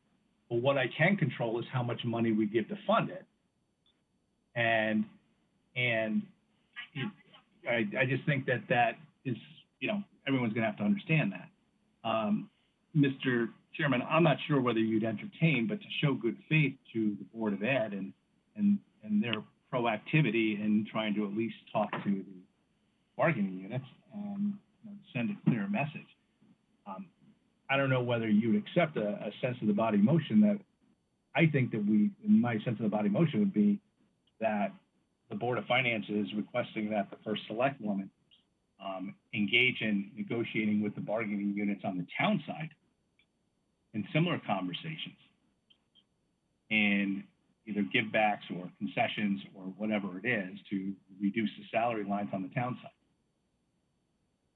To at least have the discussion, correct, Mr. Wall? Or at least Yeah, to commence the discussions, because, you know, nothing I've heard has said that that's begun even on the town side. I'm very encouraged by the proactivity of Mr. Cummings to at least start that, because we're all in this boat together, and, you know, we're going to have to make some very tough decisions going forward. Mr. Matoli, you had your hand up? Yeah, I would, I guess if Mr. Walsh is making a motion, I would second something like that, at least to have those discussions. That's it.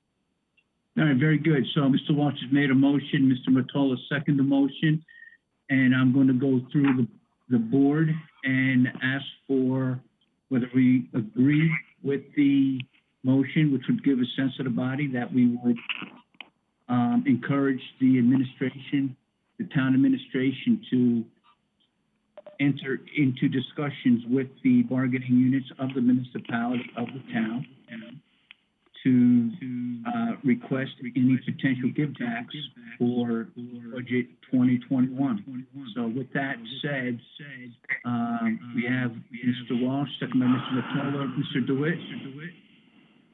I would agree with that. Mrs. LeClaire? Yes. Mrs. Charlton? I'm not opposed, but I just want to make a statement that I feel like this conversation is a little bit out of order. I've been an advocate of trying to get a better understanding of what our revenue projections are. And I think we should have a robust set of revenue projections so we know and we can agree on exactly what we think the hole is in our revenue budget. We've done some talking about that, but I don't know what that is. And we're talking about a need to ask for union givebacks when I just saw for the first time today a savings of $2.5 million on the Board of Ed budget. So I hear everybody. I think that everybody understands that we're going to have to tighten our belts and we're going to be looking at a number of other alternatives. But I think the right way to go about this and what I would prefer is that we know what we're talking about in terms of the need to have cuts before we, lay out expectations of what we need from bargaining units. Again, not opposed to those discussions. I think it's important. I think everything has to be on the table. No sacred cows. Everybody understands the situation that we're in, but I'm also sensitive to what Ms. Vitale and others have said. The other bodies need to know what they're dealing with. I think it's going to be hard for them to react and know what actions they might want to take if they don't know what size of cut they're looking at. So I'm not opposed to the motion, but I did want to make that statement. All right, thank you. And I believe we're on the same page. Mrs. Marmion?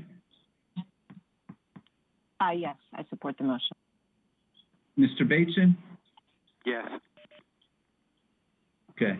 And then I support the motion. So Jim Brown supports the motion, so that is unanimous. And we'll move on from question 11. I think, for the record, I support the motion as well. Sorry, Jack. Where are you? You're not even on my screen at all. Okay. Where are you? How's that? I'm right here. All right. I got to write the names down. I think I could go by memory, and I can't. Mr. Testani, sorry about that. Okay, You forgot me already, Jim. It's only been a few months. I know. Number 12, we've answered.'re working on that now. 13. Can I ask a question about 13, Mr. Chair? Since Mr. Testani, go ahead. Well, your question? It sort of corresponds to the overall theme we've all been talking about, and Mr. Cummings kind of alluded to it. But I do want to, number one, compliment his, which we've all been touching on, his assertiveness in sort of starting the negotiations. But I'm confused a little bit. I don't know if it was his answer or the Board of Ed's answer to number 13, but could someone help to clarify what that means? The bottom line, if I read it correctly, is that there's no additional need, in the board's opinion, for an additional cut to the requested increase. Am I reading that correctly? I just want to get clarification. Thank you. I see the need for that we are in a crisis right now, but as you've heard, the needs of the school district have not changed. Kids are hopefully going to be back in school come August. And in addition to what was planned when the Board of Ed built this budget and approved this budget back in January, we might be dealing with other host of issues. We're talking about the need for additional testing to see where kids are after being out of school for potentially 3 months. And for now, we have an approved budget. The need is still there, whether or not the ability to pay to the level that our request is coming in at, that is debatable, and that is why we're here tonight. But I have not gone back to the board. We haven't had a board meeting since the closure. Our next meeting is next week. We'll be addressing the budget. We do have a $1.2 million cut to begin with. So we're going to be having those discussions. Very much appreciate that times have changed, but even in the midst of the pandemic, school is still in session. And we are faced with new challenges, and our responsibility to the 9,600 children in the Fairfield Public Schools has not changed. If anything, we might be dealing with new issues and new challenges when kids are back in buildings. So until we have more of a understanding of where the town is and the financial situation of the town, we are just standing by the budget that we passed, because the need has not gone away. I hope that doesn't come off as sounding insensitive to the challenges that we're all facing right now. There's a lot of uncertainty. The board just got the projections from Ms. Linsell last night as well. We're really waiting to see what those projections were going to look like in terms of cost savings. And we don't even know if we're going to be back in school this year. A couple weeks ago, we were hopeful. It's looking less likely now. So until we get some more answers to those questions, I don't see, well, aside from just the logistics of the fact that there is an approved budget gone through the Board of Selectmen and has been worked into the town budget, I don't really think that it's the position of the Board of Education right now to change their budget. The ball is in your court right now. I'm happy to have the discussion with you and answer your questions.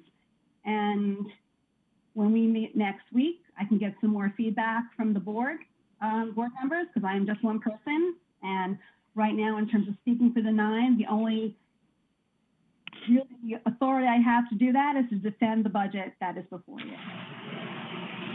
Okay, thank you, Mr. Vitale. Yeah, this is something we all have to digest, and that's why we would not be able to give you a number tonight, right? We need to assess all these numbers. So I understand, and I appreciate that, Mr. Brown, and I hope that you appreciate that in terms of it puts just in a difficult position in terms of going to our bargaining units who, from an education standpoint, I could argue they should be getting more, not less, that until we know more, we'll have the conversations, we'll keep them abreast. As Mr. Cummings said, everyone is well aware of the challenges we're all facing. We talk about taxpayers. Many of our taxpayers are Fairfield Public School teachers. We're all facing this together, and I think that we really want to find the best solution for our kids, for our town, both for the short term and for the long term. Well, I agree. We are all in this together, and I don't think there's a company that is going through this economic meltdown that has not experienced the same type of questions that we're talking about tonight, right? Whether it's furloughs, whether it's wage decrease, whether it's no increase for a year. I mean, everybody's trying to just get through this and survive it in the private industry. And then I agree, the Board of Ed and the school system faces their own separate challenges. And so we bring the challenges together and we'll find a solution.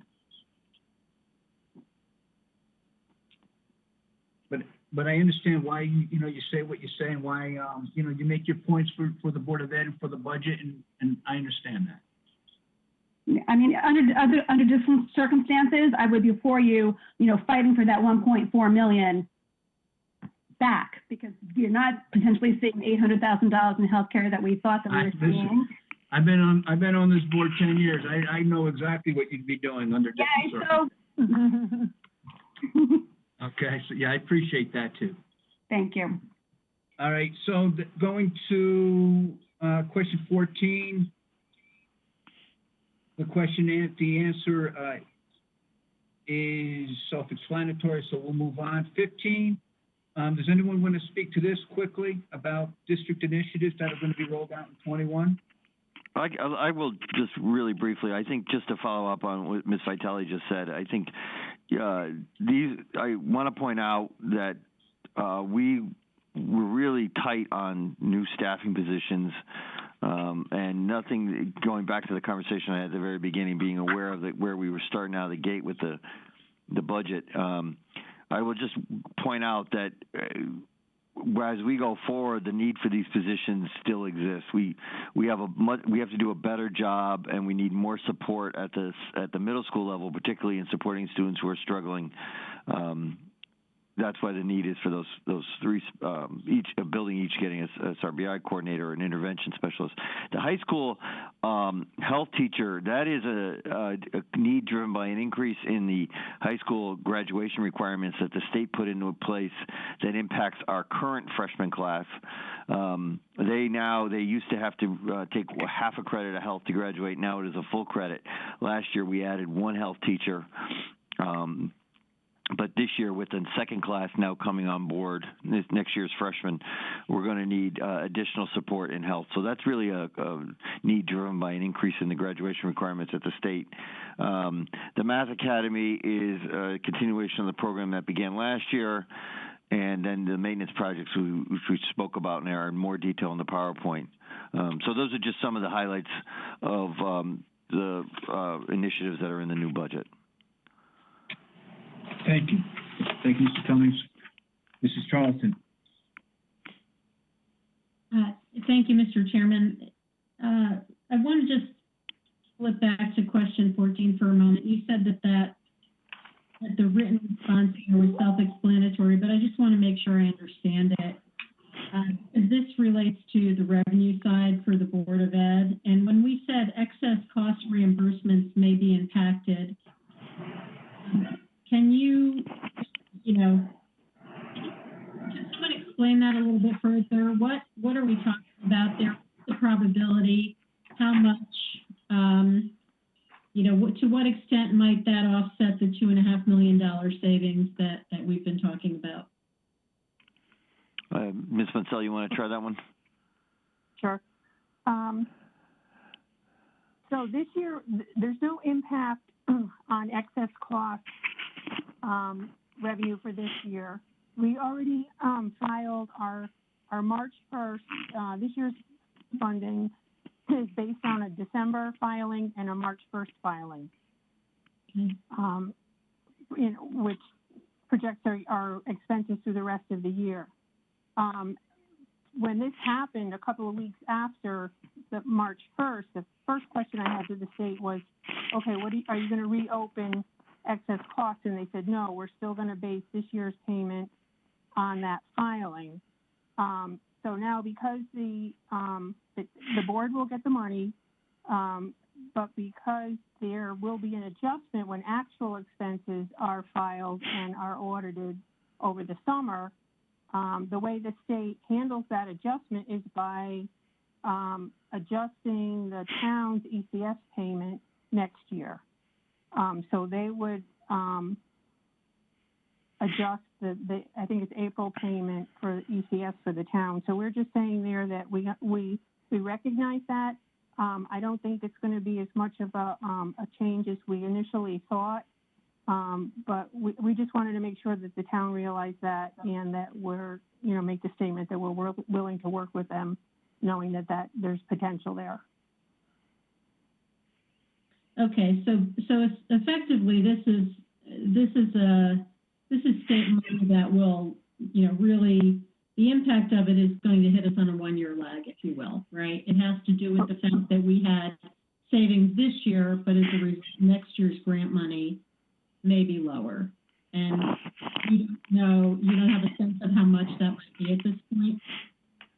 No, not really. It's not as much as we initially thought, but until we actually have filed those actual expenses, we won't know. And I just wanted to make sure that it was clear that, when it is adjusted, it's adjusted on the town side. And I just want to make sure the town was aware of that. Okay, no, thank you. That's helpful because I don't think that there's any that risk has been reflected on the town side at the moment. So that's helpful to know. So we may have to revisit that as we move through the process. Thank you. Thank you, Mrs. Charles. Thanks for bringing us back to that because it does mention negatively impacted. Okay, wasn't as clear once you asked that question. We did 15. We're at. Can I follow up on her question? Mr. Walsh, go ahead. So you guys aren't. Yeah, I know all the revenues is on the town side for your educational stuff. You're not hearing anything or any rumblings about there being cuts in any type of educational grants or ECS or anything else like that. It just seems odd that things wouldn't be affected considering we're completely shut down. We may open on May 20th. We may not. This could drag out through the summer in some form. And the state's not getting anywhere near the tax revenues that they thought they would get. And I just don't know where the money comes to pay for all of this, all these grants and all these town funds, but we're not being adjusted any place. At least we're not being told by the administration to adjust it any place. So I guess I'm looking for your expertise about what you're hearing from the state education department or anybody about being concerned about ECS money or any other types of educational funding through the state of Connecticut. You want me to take Doreen, that? you want to, if you want to go with it. It's my understanding under the CARE Act that there's a commitment to not impact education funding this year. And I just saw this today, so I'm really not clear on this piece, but it sounds to me like it also sets a limit on any impact to next year's funding to restrict it to at least an average of what a district has gotten over the past 3 years. So that's my understanding, but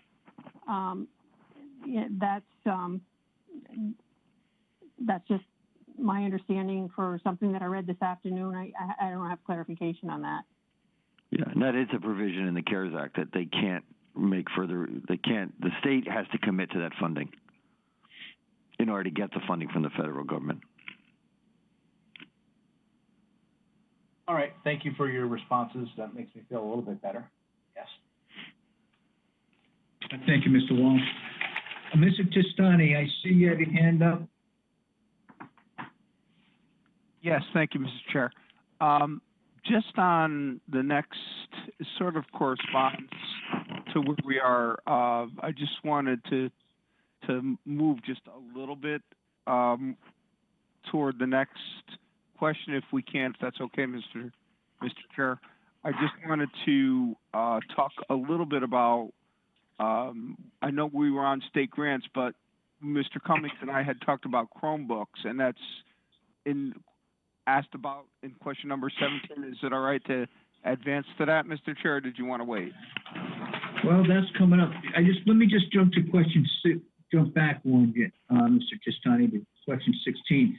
But that, in effect, has just been answered, right? The state grants, yeah. The CARES Act is taking care of that, so we're comfortable with 21 state income as well, right? Not just 20. That's what we understand at this point, yes. Okay. Very good. Thank you. All right, Jack, go ahead with 17. So I just want to clarify, because the numbers that I heard earlier, unless I'm wrong, are very different than what was answered in this. So the question is, what's the risk that additional costs may need to be incurred for the technology curriculum development and professional development? And it says we need to consider purchasing additional Chromebooks, which we talked about earlier. In grades 3 to 5, we had budgeted for 906. We need an additional 1,148 units for a cost of $254,000.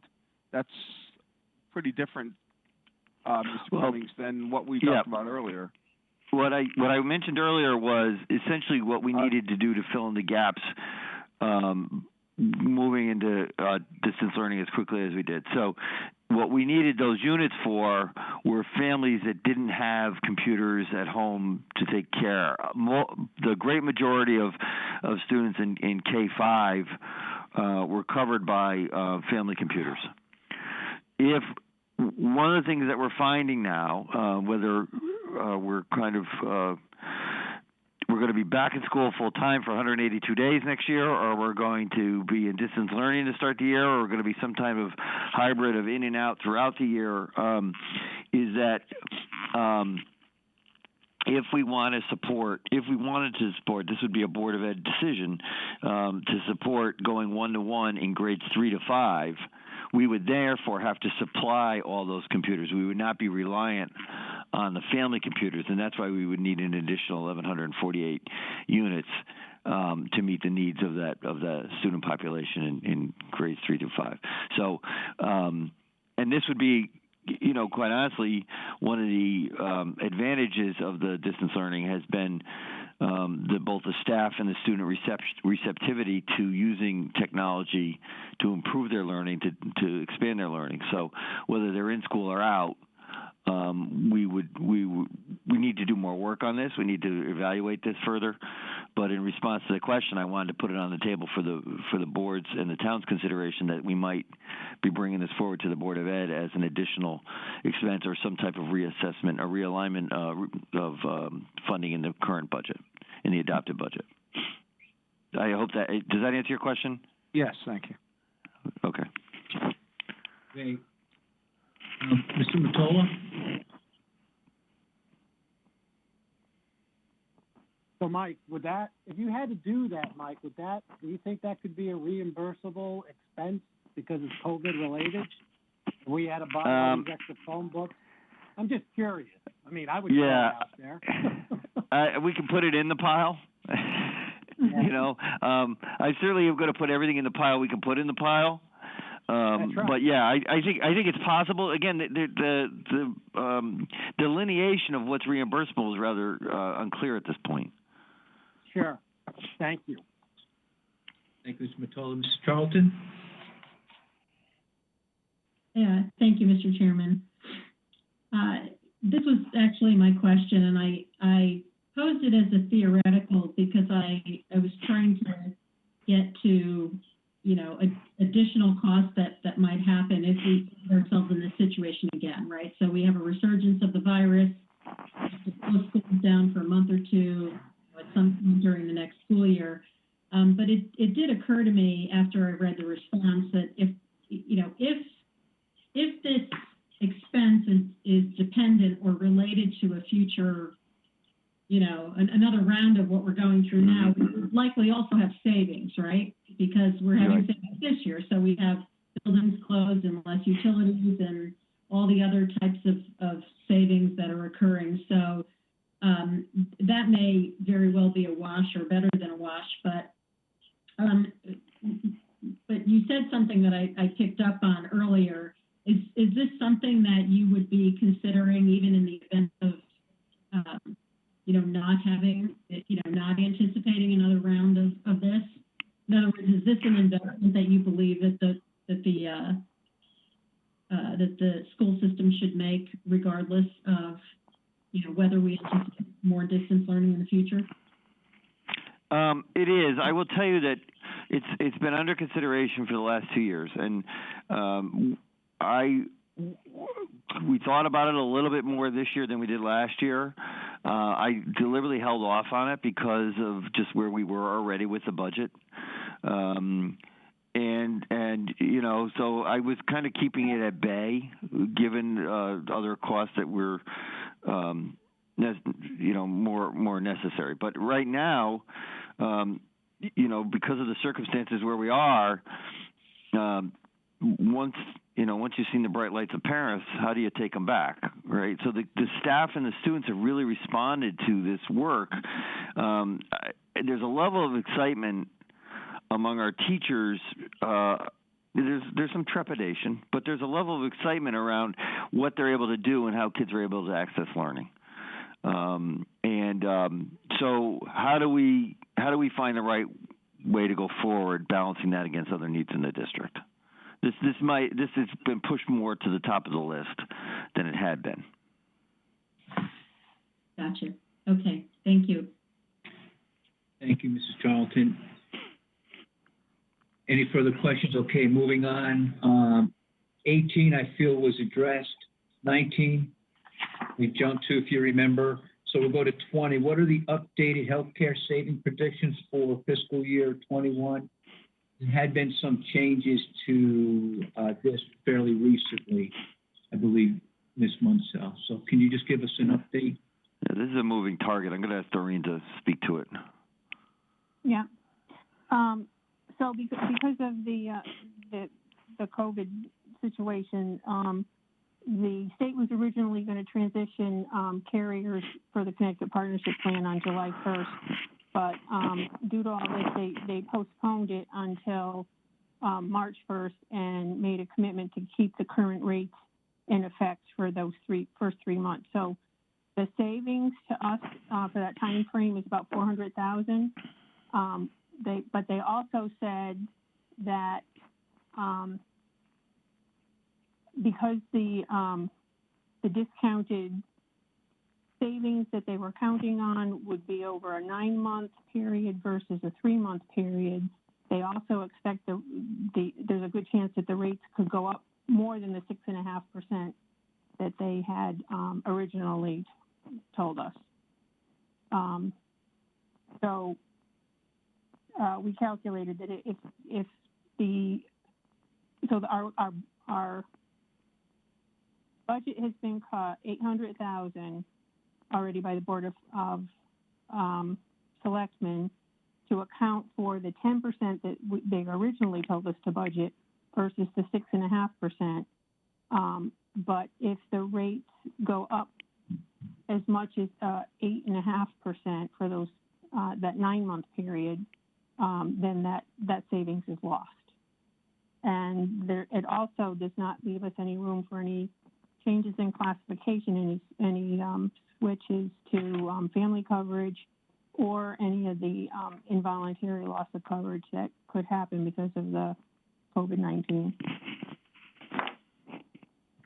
Okay, thank you, Ms. Munsell. Any questions? Seeing none? On this item? Yes, on this item, Mr. Wall. Okay.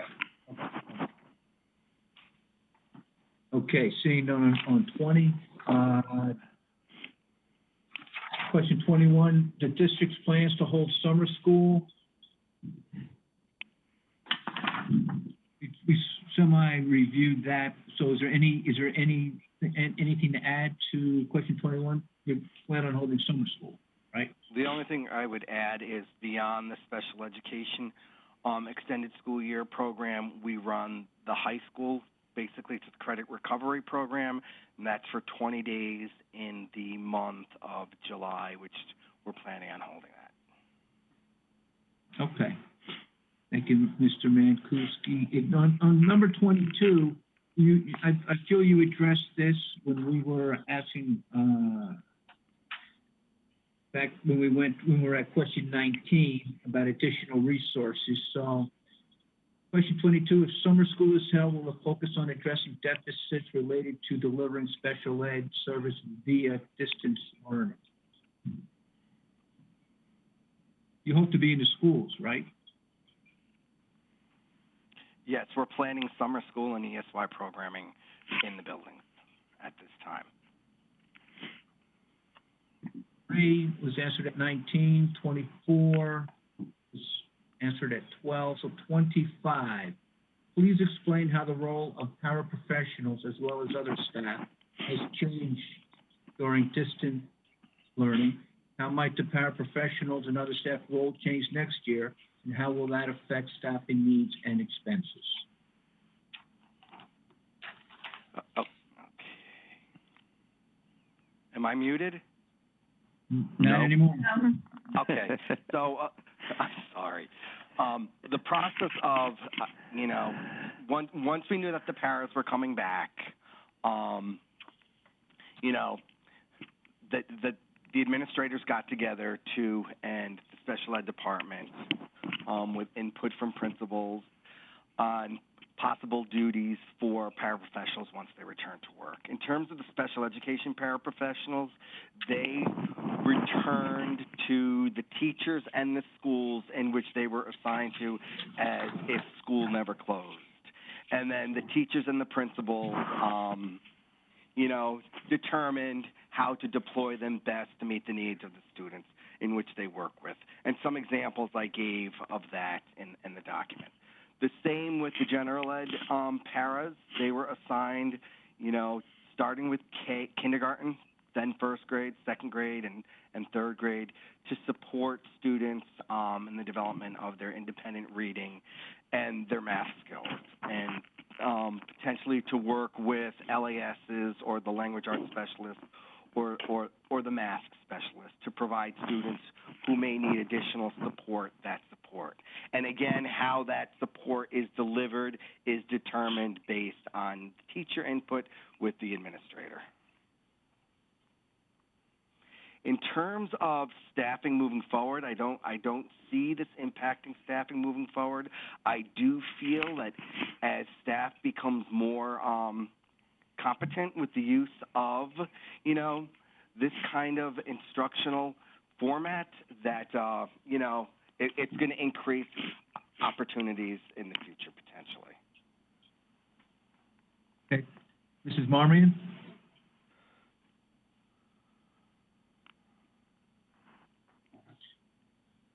You. So, I have a question about this in particular, but I want to go back also in terms of summer school. You said you're anticipating that summer school will take place physically in the schools. If we don't have that opportunity, if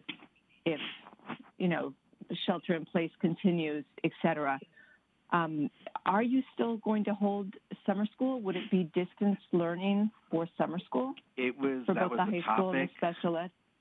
Yeah, that was an agenda item on our meeting today with my coordinators. We're planning as if we're going to be in session, but we're also going to plan as if we are not in session. That will look very different. I see that distance learning would have to be part of that, and then we would also have to come up with a plan on when kids can return, where we can provide additional support for all that lost instruction and time. There will be a plan B. So the plan B, I mean, from an expense standpoint, it's going to look very different in terms of whether or not you're using the schools and the costs related to custodians and, heat, not heat, but, air conditioning, et cetera. So transportation. So I'm wondering if we can see the expenses related to both scenarios. And then just related to that in terms of question number 25, talking about paraprofessionals and other staff, I'm assuming the staffing needs may change as well. I don't know.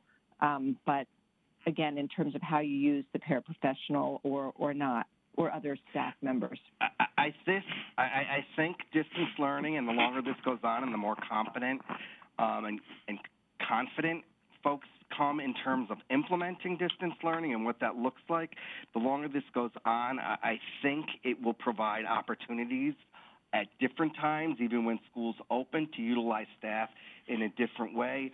I don't at this time see this as the need for, for the paras changing, like staffing changing, based on the students that we have.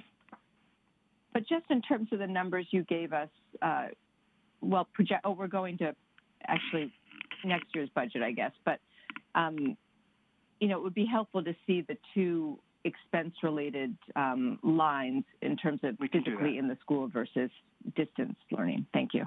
We can do that. Thank you. Okay, I just want to clarify, that was for summer school, distance learning summer school as opposed to a physical summer school. Yeah, right. We'll do plan A as if we're returning, going to be in school, plan B as if we can't return, and we're going to have to provide, continued distance learning and what that would entail and cost. We'll get that for you. Yep. Thank you. Thank you. Okay, thank you. That takes care of the questions. that the Board of Finance, Mr. Walsh, you have a question? Yeah, when we were going over 14 and 15, we kind of were on 15 and we backed down to 14. And that was actually a good discussion, and I had a question on 15 I forgot to ask, which if you don't. Okay, go ahead, Mr. Walsh. You indulge me. So I'm not sure who this is best to address to, so I'll just start with you, Mr. Cummings. This Math Academy teacher it's a new teacher, correct, for $109,000? That would be, we're estimating, yes, that it would be an additional position at the elementary level. That position's there because the fourth grade is going to graduate to go to fifth grade, and you're now going to offer the Math Academy in fourth grade and fifth grade, correct? That's correct. Okay. And then what happens the following year? Then that's going to go up to the middle school, right? And it's going to continue 6 through 8? No, once they're in the middle school, those students would, if they, matriculate through the program, essentially those students go into 7th grade classrooms for math. So they advance, actually, there's enough students now, that's how it used to happen. There's enough students now in the 6th grades who are in the advanced math class that they take an advanced math class in 6th grade with a 6th grade teacher. So there's no additional staffing needed once they get to middle school. Okay. And how many kids are in that advanced math class in 6th grade now that were not ever been in a math academy? Anybody in 6th grade now would not have been in the Math Academy. Because there's really 2 ways to get in. The students either take the Math Academy approach, which is essentially 3 years of math in 2 years. 4th and 5th grade covers the 4th, 5th, and 6th grade curriculum. Or they can take a test prior to going into 6th grade, and if they qualify on that assessment, they can go into the advanced math class. So there's really 2 ways to get into the class, to get into the advanced structure of the math. Okay, and how many kids are in that advanced structure of the math that starts 6th grade? Give me some. I'd have to get that for you. I don't know offhand right now what that number is. I don't have it right here in front of me. Is it more than a class, the number of kids that are in the Math Academy? Yes. By like 2 or 3 times that amount, or is it? I don't really remember, Mr. Walsh. I'd have to get it for you. I have that number, but not right here. Okay. But certainly there's going to be more kids in that advanced math class in 6th grade than are in the Math Academy, correct? That's right. Yes, exactly. Because there have been for years kids who qualify, and it's been an increasing number over the last few years of kids who qualify through the assessment manner. This doesn't. I still am struggling with this Math Academy and how it's not just a bridge to nowhere, because everybody can apply into the 6th grade advanced math program anyway and test into it. Correct? Yeah, they can. I think when you talk to the staff and the students at the Math Academy now, what they see as the great benefit for it is their ability to be with like-minded peers. They're not necessarily with those students in their classrooms if they're in a traditional 4th grade classroom, and when they're together, the math conversations extend past math subject area alone. It's an advanced learning class in a lot of different ways. It's clearly not for everybody, but the students who are in there, the parents and the students who are in those classes speak of really finding a home in that class with like-minded individuals, like-minded peers. All right. Do we have an advanced, do we have any type of reading academy or literature academy or anything like that? Why not? No, we do not. Why not? Well, yeah. No, probably more than money than anything else right now. If you're offering it, we could put one in, but no, we don't have one of those yet.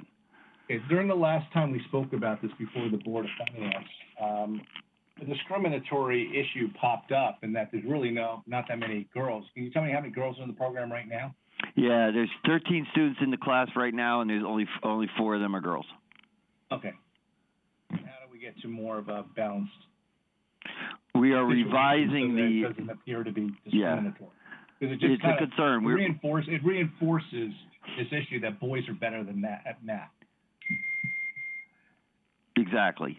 And I think one of the things we're looking at is the criteria for selection, so that we're balancing more than taking more into account other types of things than strictly math performance.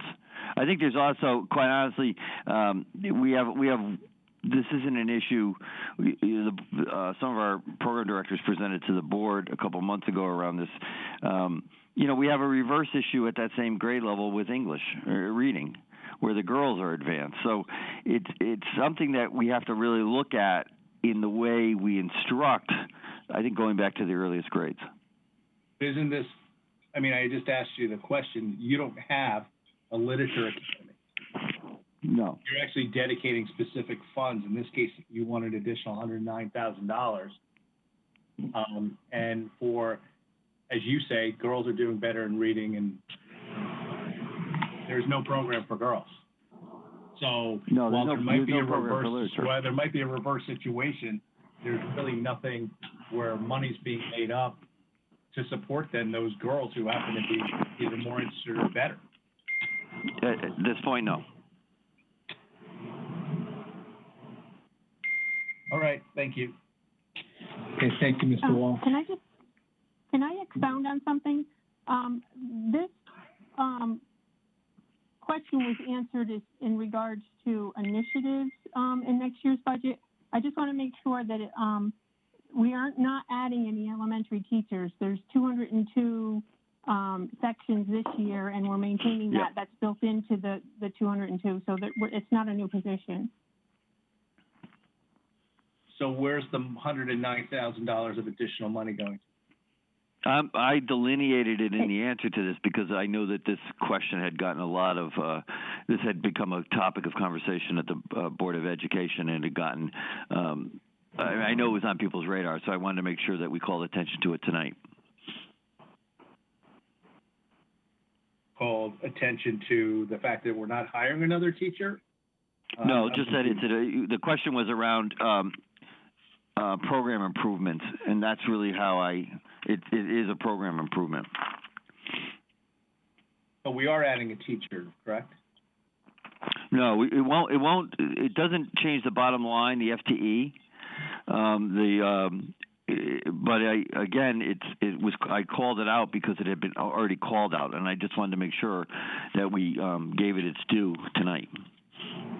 All right, so we're not adding to the total FTE, but something's being taken away someplace else so that there could be a dedicated 5th grade math teacher?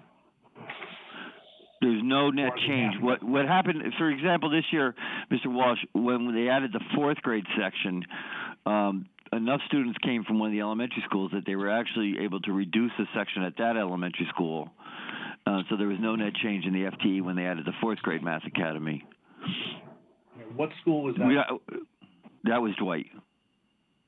So enough kids came from Dwight for the academy that you were able to reduce a teacher at Dwight?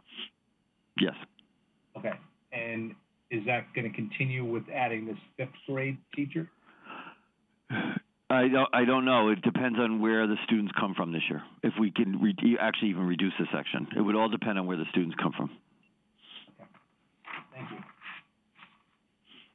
Can you guys hear me? We're actually not planning on a section collapsing this year like it did last year. It's just built into the class arrays as it is now. It doesn't require a new FTE. So where's that FTE for that one professor coming from, one teacher coming from? It's built into the FTE that is being reduced across the district. We don't have to add more. There's a reduction someplace else to be able to add this teacher. Correct. Do you know where that position is coming from? Is it coming from another elementary school? Yeah. It was the total at the total elementary remained at 202.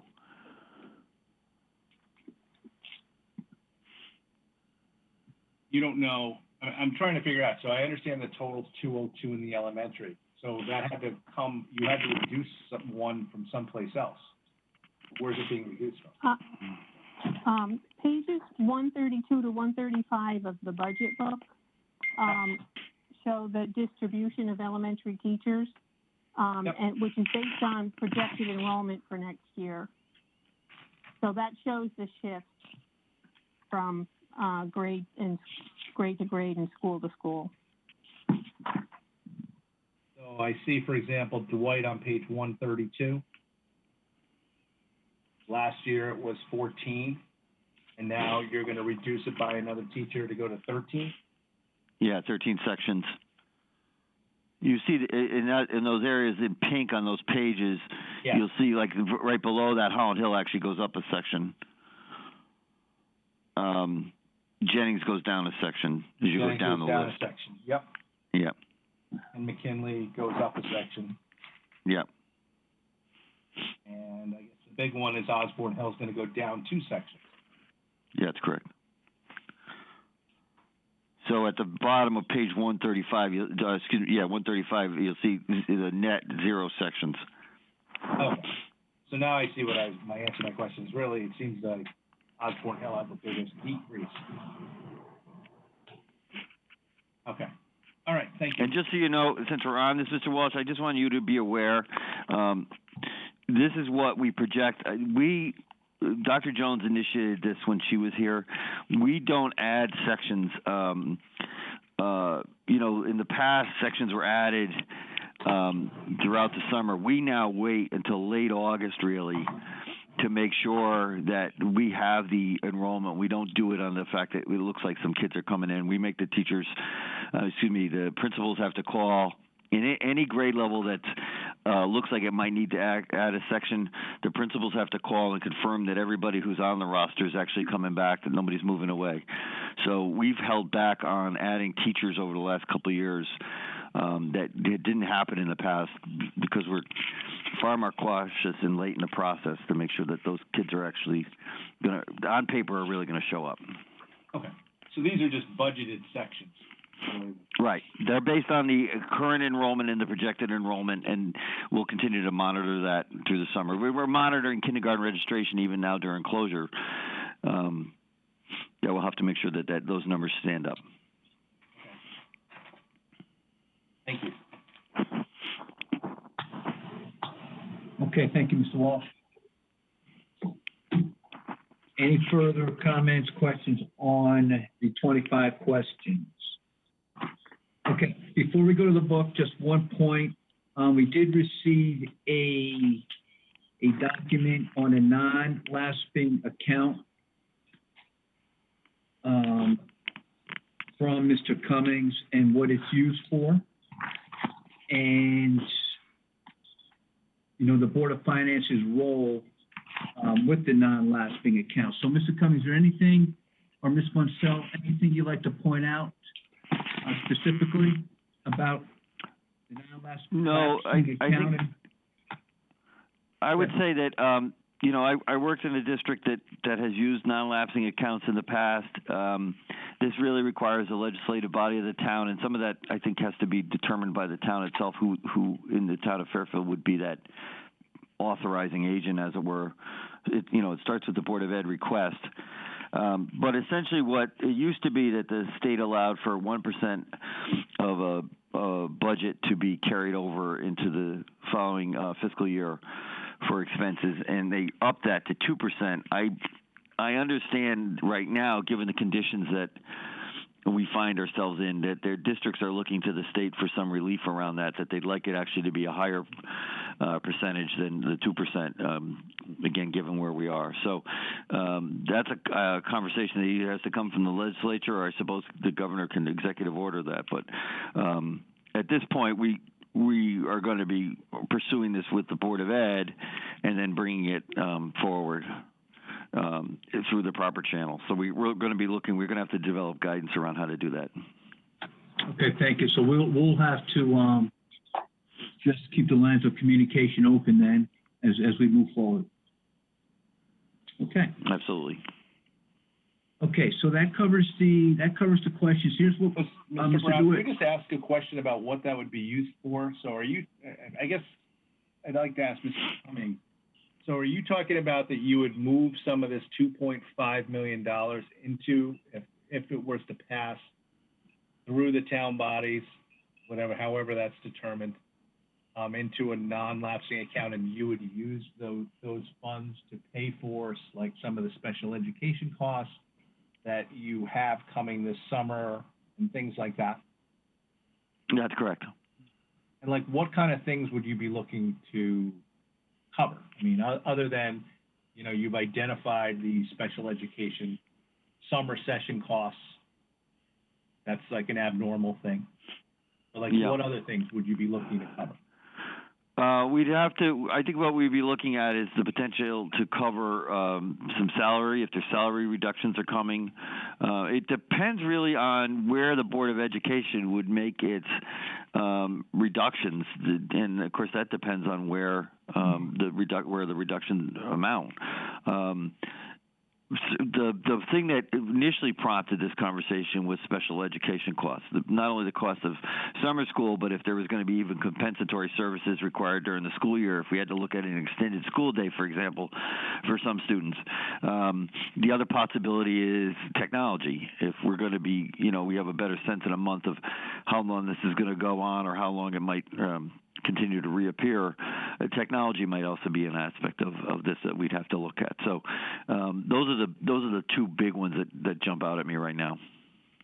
Did you say, what were you saying about salaries? Is that one of the issues? Well, what I mean by that is like the summer school staffing salaries, sure. If we had to go to an extended school day, those types of things. Okay. I mean, it would make sense that on some of your, I can even understand it on some of your maintenance issues that you didn't get a chance to finish. Yep, that's another one, yep. You should be able to have those funds to do the maintenance we kind of budgeted for. Right. Or the current budget year. But again, that would just be I think we would tie whatever this is to ultimately what the board decides where it would be making any reductions. Okay. And with a prioritization is, around those types of issues. Okay. I think there'd be support to do it as long as we knew what those costs were, and that we would expect that you would manage them for those specific things. As long as, we didn't put the whole 2.5 in there, and then we find out later on that things were spent on things that weren't part of what you had anticipated they'd be paid for. The legislation is very clear that when this is approved, you have to specify exactly what those things are. Okay, so it would probably make sense that whatever the route would be through the town bodies, I don't know what town bodies would have to be involved. I haven't had a chance to study the legislation or how it would be managed, but I take it that you would probably put together a budget for the special education costs and maintenance costs that you didn't get a chance to go through, and some of the other things you talked about, and we'd probably just move that portion in. If it didn't, maybe that would be more than the 2.5 that might be available. I'm not sure. You're right. Okay. Right. All right. Yep. Okay. Thank you. Thank you, Mr. Walsh. Mr. DeWitt. Thank you, Mr. Chairman. Chris DeWitt. I would certainly be in favor of using the lapsing account for the entire amount, as long as we can use it for what the legislation says. But the real thing that I wanted to bring up right now is this. I would recommend that we get the town attorney involved at looking at this like tomorrow, so that we understand when we vote, whenever that is, right, what exactly are the limitations or, of what this means, because I don't want to be sitting here on May, whatever we're going to vote, and have a big, long discussion about, well, I don't want it to go to this, I don't want it to go to this. I think it's a good idea if we get the town attorney involved, like, seriously, tomorrow. Mm-hmm. Mm-hmm. And I don't know how that happens, maybe through Mr. Cummings or maybe through the Board of Education. I don't know that that's our purview, Mr. Chairman. Well, maybe not, but I can at least bring it to his attention. Mrs. Charlton? You. I'm sorry, Mr. DeWitt, are you done? You're done? Okay. Mrs. Charlton? Thank you, Mr. Chairman. Yeah, I think we have to discuss this more. I'm certainly in favor of carrying over the 2.5 million or whatever the final amount needs to be. And I guess in my mind, I had thought that it might be used to offset other reductions that were made. For example, at the time the Board of Selectmen vote happened, we thought we'd be having $800,000 in insurance savings, which has evaporated. And in fact, it's hard for me to imagine that insurance rates for healthcare won't go higher.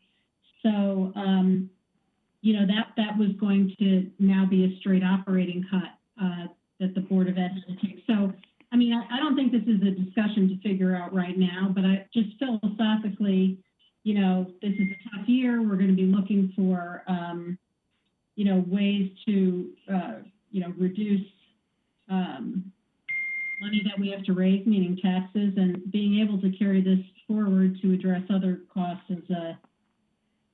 could be very helpful. So we'll just leave it there. Thank you. Okay, thank you. Any other thoughts, comments on the non-lapsing accounts? Who am I missing? Oh, Ms. Vitale, go ahead. The board had been discussing coming to the Board of Finance to set up one of these accounts prior to COVID, really if there was any excess funds in our budget, just to build a cushion for, as you know, unanticipated maintenance projects that have come up over the last couple of years. But I'm happy to hear that there's support for this. We're going to be discussing at the board level. You have the projections of some things that will see a savings for fiscal year 20, but that work is going to need to be done in 21. And it's not in the budget right now. From maintenance, professional development, curriculum writing, education costs, as well as the unknown of what might need to be in place to get students back into buildings in terms of maintenance and cleaning and custodial overtime. I think there's still a lot that we do not know. So have this funding available, and I do appreciate that we do have to be very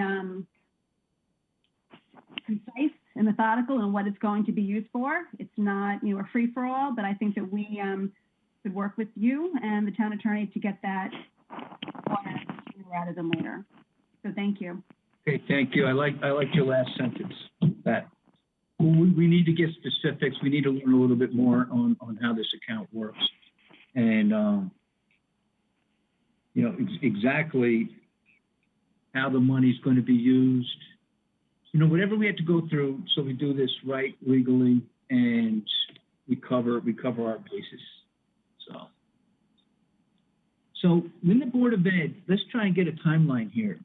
When will the Board of Ed, is your meeting next week? We're meeting on Tuesday, the same night as you are right now. Meeting next week, and this is on the agenda? A budget discussion is on the agenda. Our agenda has not been posted yet. We can add it. Okay. I think it's probably a good idea to add this to your agenda. Mm-hmm. And, what additional costs that you see in the 21 budget due to COVID and what might need to be covered. Will do. Okay. Any other comments on this account? Okay, here's what we'll do. We'll go to the book, but we're going to go through this quickly because we covered a lot of the material with those questions.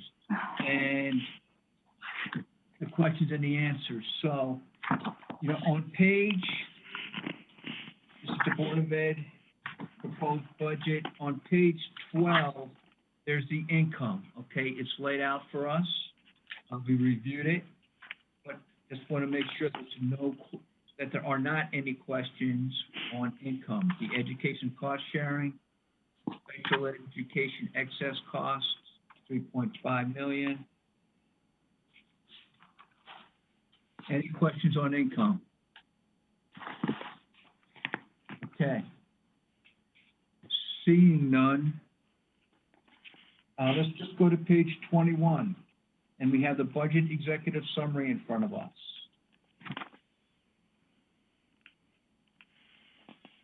Okay, and it outlines the summary objects, of which there are 11. Okay, so let's just go through it. Are there any questions on salaries?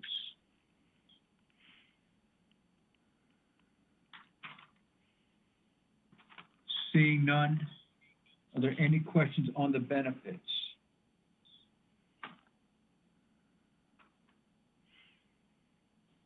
I see none. Any questions on instructional? I'm on page 27 now, just moving forward. See none. Any questions on contracted services?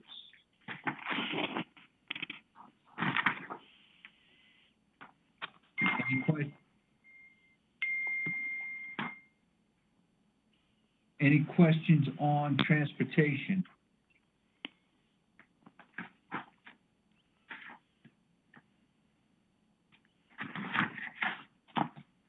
Yeah. Other purchase services? Mr. Brown, can we just go back to contracted services? Okay, back to contracted services, Mr. Walsh. Line, talk about the security. Can you just guys review the security service expense increase by 73.4%?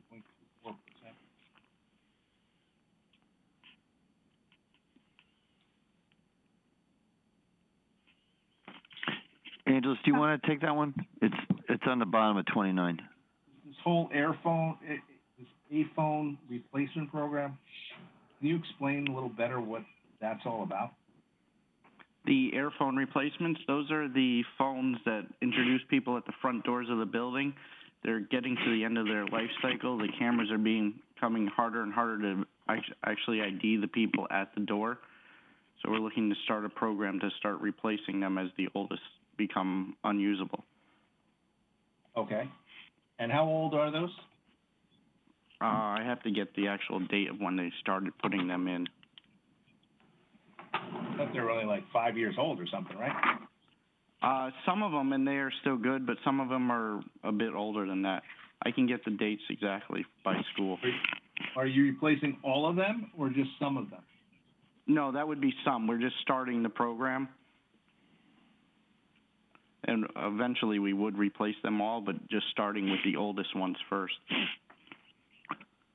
Okay, so you're going up on a line that was $145,000, and the whole $106,205 increase for a 73% increase is for that system alone, replacing $106,000 worth of security cameras?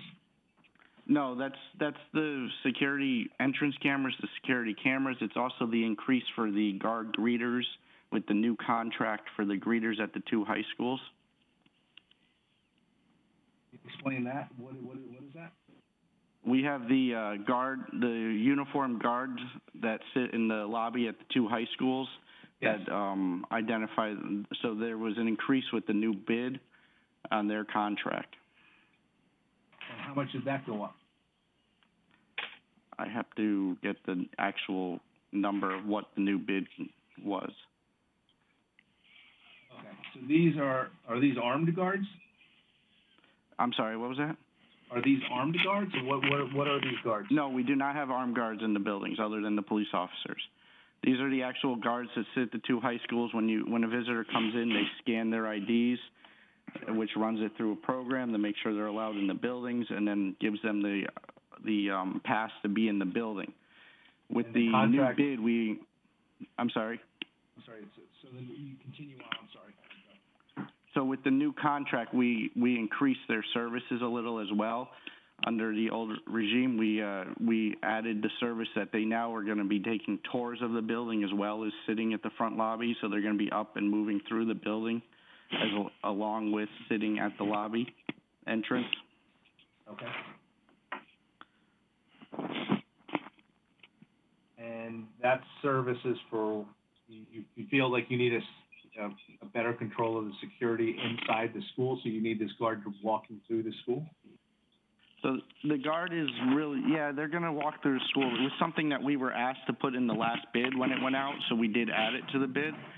So they do walk through the school. We do have the 2 security guards that are staff in the buildings as well, so they will kind of rotate with them. So when they're out doing a uniform walk of the building. Our staff security guards will cover the front entrance. So it's more getting up and getting to know the students as well. Yeah. All right. Okay. We can get you a breakdown of that line, because the other thing that's in there is a replacement of walkie-talkies. Okay. So Yeah, you you can get a breakdown. It seems like it's a large increase, and if it makes up a lot of different things, you can see what elements of that are. Yep. Yes, the walkie-talkies that we've been working with the town on, because they're switching over systems, so we feel that we need to carry something in case there was a shortfall with the new system from the town to adequately stock what we use currently for the schools. Thank you. Mr. Chair, can I just dovetail off that? This is Jack Testani off of Mr. Walsh's question real quick. Go ahead, Mr. Testani. Just on the SROs, Jen Walsh, to get to your point, I just, knowing the history and what SROs typically do, how are they interacting now? What's happening with the SROs in the system now? And how are those funds allocated currently? So the SROs are not the guards at the lobby. Right, I understand. Right. So how's that working now? The SROs, I think Mr. Cummings might be able to answer better, but they work more with the staff in the building to identify issues and help out on the police side of that, whereas the guards are just a deterrent. They're walking around, making sure things are moving smoothly, and they check bathrooms as they walk, that type of stuff, whereas I think the SROs are more involved with the student activity and what's going on in the buildings. Yeah, I would agree with that. I mean, there's a relationship between them, and they work to some degree as a unit. But the SROs work a lot more closely with the deans and the house masters at the high schools, addressing, and with counselors as well, in addressing student needs. They're more involved with the kids than the guards are. It makes a lot of sense. I mean, I just think that all town buildings probably should have some type of security presence.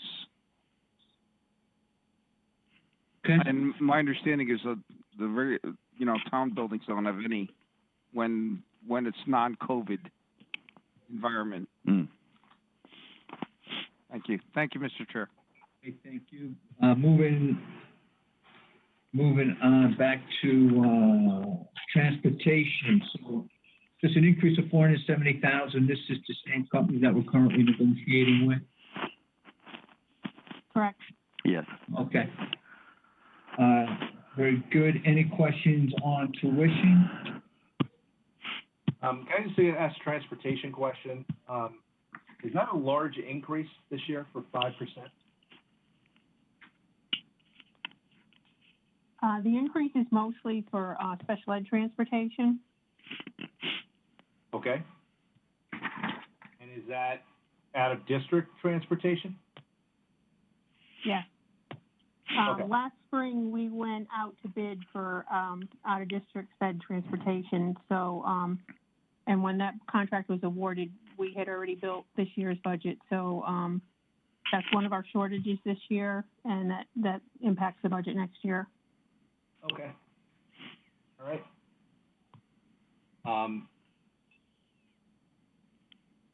That's the question I have for transportation. It just seemed like a large increase, but I guess it's because of the new contract. Okay. Thank you, Mr. Walsh. Any questions on tuition? I have one. Mr. Walsh? Well, first of all, let's talk. Because the sped tuition seems to go down. Is that the out-of-district tuition? It's the total out-of-district tuition and the settlements combined. It's a decrease. So settlements, explain what you mean by settlements. I'm sorry. Settlements are when parents unilaterally place students in, a school that they feel that is better than the Fairfield Public Schools for their child, and then they usually file for due process. We end up into the legal realm of mediation, and then we do a fact analysis of our case, and oftentimes we come to some kind of settlement financially to avoid a prolonged litigation. or due process hearing, which a due process hearing costs from $10,000 to $15,000 a day. The average hearing lasts 5 to 10 days. If the district does not prevail, not only are we responsible for our costs, our legal costs, we're responsible then for parent legal costs. So we do a financial analysis. We do an analysis of the strength of our program, and we make decisions accordingly. All right. If the parent loses and you win, they have to pay your legal costs? No. If the parent loses, we just have to pay our costs. That's not a fair system.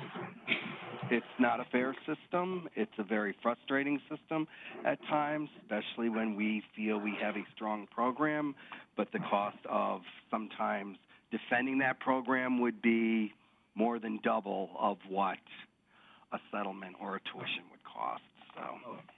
So in the sped tuition number, is there legal dollars in there for the settlements? No. This is just tuition costs. Just tuition costs. Okay. Yeah. And it's gone down. You're at least projecting that, budgeting that it's going to go down by 3.42%. This is a good thing. And does that have anything to do, at least in your mind, to the programming we're now doing in the district? Absolutely. I think it's a direct result. I think, okay. We're very, yeah. Okay. Well, that's good. That's what you guys said would happen, so that's great. You see that number going down further over time as you develop this program that you have? Yep, that's what we're hoping for. Okay. Did you think it would go down by more than what it's gone down? You think it's taking a little longer to get to where you want it to go, or are you basically on track on where you think it should be going? I'm pleased on the direction it's going. I think as our new programs become more established, this trend will continue to improve. We believe that if we build high-quality programming within the Fairfield Public Schools, we can provide a much more robust support and service for students with disabilities than at an outplacement. In regards to tuition for magnet vocational and technical schools, we see a pretty large decrease going down by about almost 28%, or what works out to be $132,000. Can you describe what's driving that decrease? I mean, it's a good decrease. I'm not complaining about it. I'm just saying it'd be nice to understand why that's going down as much as it is. I could take that one. I would say, Mr. Walsh, that there's,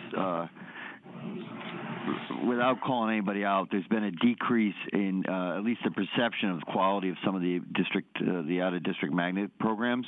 Yep. And I think that is driving student interest away from those programs and having students remain in district. Great. Thank you for the candor. That's all I have. All right, thank you, Mr. Walsh. Mr. DeWitt.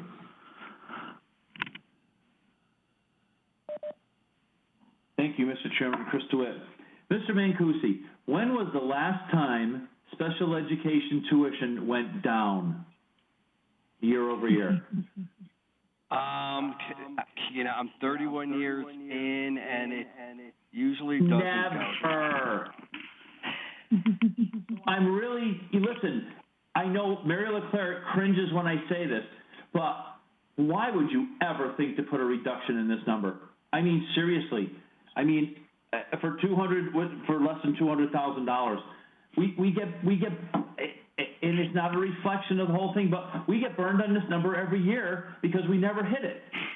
Why would you go down? I don't get it. I mean, next year, if you want to say, man, 2 years into it, Chris, we're just kicking it, and I'll take it down 300, 400, but I don't see it. We do the best we can when we do our projections. I'm going to trust the number. Well, okay. That's it for me. Thank you. All right, thank you, Mr. DeWitt. Thank you, Mr. DeWitt. All right, number I would like to 7. say that I'm glad it's going down, Mr. Mancusi, because that's what you guys have been telling us that it would happen. So I'm happy to see that It is going down, and the investment that we've made as a district is paying the rewards you said it would. Thank you. Next year, when we're having this budget call and it goes down again, Mr. Mancusi, call me out and say, see, I told you. Please. And I'll expect the same from you. Let's hope we're in person. Okay, number 7, other purchase services. Any questions there? Number 9, seeing none. Number 9. Hold on, let me see, I have someone on, okay. Number 8, supplies, text, materials. Any questions here? Number 9, operations and maintenance of buildings. Any questions on this item? Seeing none. Number 10, capital. That's a decrease. And finally, a small number, dues and fees. Okay. That takes care of the book. Any other further comments, questions? We still have to go through, which should be fairly quick, health and welfare and private school bus transportation. Who handles health and welfare? Who's going to speak to that? I am. Okay, so just before I get there, seeing that there's no other questions on this book, I just want to thank the Board of Ed for your presentation and the answer to our questions, and appreciate the discussion. And we'll move on. So now we go to our budget book, and we're going to go to page 141.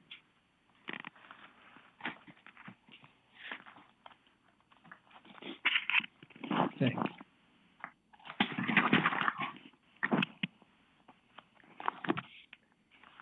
That's page 141. So, Mr. Mancusi, you want to speak to this, please? Yeah, in terms of health and welfare? Yeah. Yeah, I'm on 141 in the budget book. And That's I'm not correct. finding okay. This page is listing class size and teacher loads, page 141. And we could just... Rob, he's That's all right. talking about In the terms town of budget, yeah. in terms of the health and welfare, that is the town supports the public school system to staff a psychologist, a social worker, a special ed teacher, and pays a part of their salaries so then we can we can service all the non-public schools in Fairfield. We are obligated when there is a suspicion that a student has a disability. We're obligated to evaluate and identify students with disabilities within the private school system within Fairfield, and that's what that represents, the $140,000. 4% over last year. Is that just salary increase?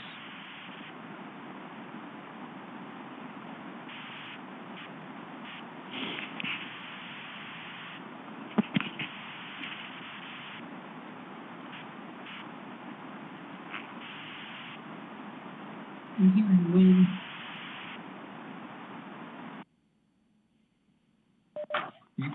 Mr. Mancusi,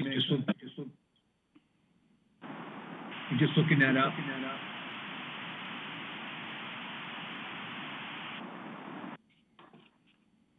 I think his cordless phone died. Oh, okay. Okay.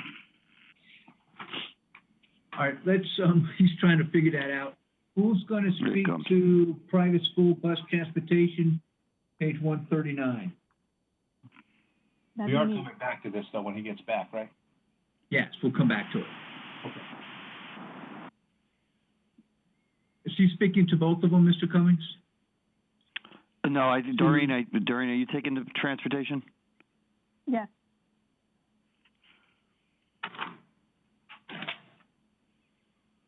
Okay, this is private school bus transportation, which we're obligated to do as well, correct?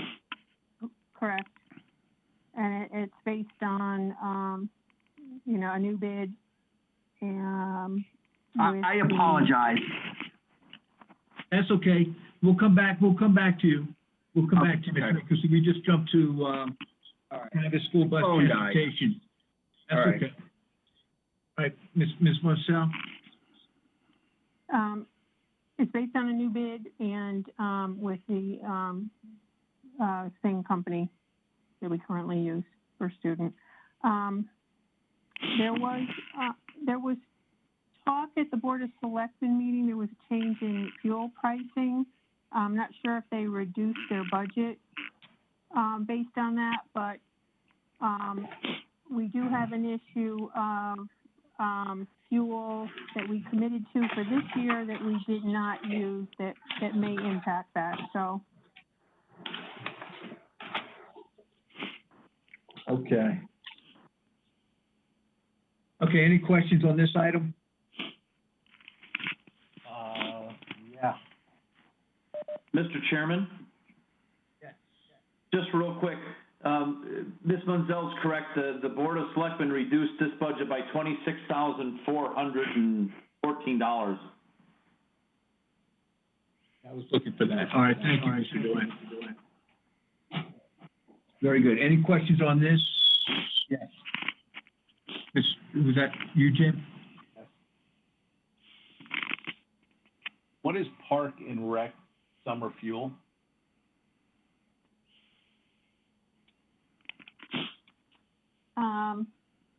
There's programs, I guess, that the Park and Rec program runs where they use fuel when we're not running buses, so they, that's a separate charge. Because we pay for our own fuel. Okay, so this is where Park and Rec is using some of the fuel for, like, what type of programs?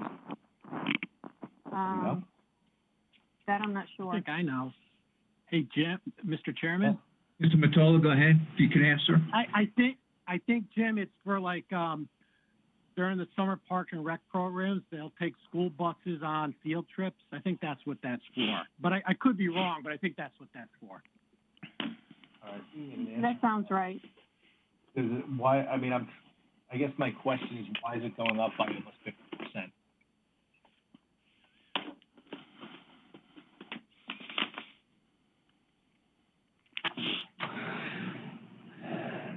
I guess we have to talk to Anthony about that.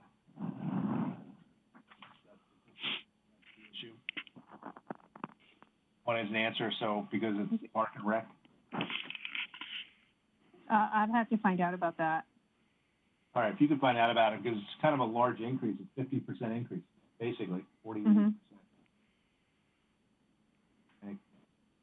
Sure. Okay, any other questions? Okay, going back to page 141, health and welfare. Mr. Mancusi? Yeah, I apologize. My phone died. The health and welfare grant is through the town. It pays a portion of salaries to cover a special ed coordinator, school psychologist, a social worker, a special education teacher, as well as travel to consult with the non-public staff. We're required to identify and evaluate and determine whether a student qualifies for special education. We're not required to implement IEPs, but in addition to that, we consult with schools to meet the needs of their identified students, special ed students. And that's what that pays for portion of the salaries in which to do that. And that's required under the IDEA. Okay, thank you. Mr. Walsh, did you have a question? Yeah, Mr. Mancuso, how many students are there in the private schools? This is K through 12, right? Yeah, let me see if I have that information. I'm gonna have to get that to you. There's 17 or 18 private schools that we service in Fairfield. The exact number of students, I'll have to get you tomorrow. Okay, and this money that's used in this account is not to pay for special education services. It's just to identify whether Yes. someone needs special Yes. education services? Yes, there's something under, you know, it's our child. We have to meet our child finance obligations. So we evaluate and we identify. We don't program. And if they want special ed services, they have to come either. They have to come School to. has to provide, or they have to come to you. Correct. Or they have to go to whatever town they live in. Because we evaluate out-of-town kids who go to school, a private school within the boundaries of Fairfield. It's our obligation. So. Okay, good to know. Thank you. Yep. Okay, thank you, Mr. Walsh. Any further questions? Seeing none, we're at item number 4, which is adjourn. So thank you to the Board of Ed again. Appreciate your time and appreciate your efforts. And we'll be talking before this budget season of ours is over. So we'll keep our lines of communication open and we will see how we do as we move forward. And I'll take a motion to adjourn. Mr. Mottola, seconded by Mrs. Charlton. All those in favor? Raise your hands. Okay, that is unanimous. For Gary at FairTV, we are unanimous on that. All right, good night, everybody. Good night. Thank you. Good night. Good night.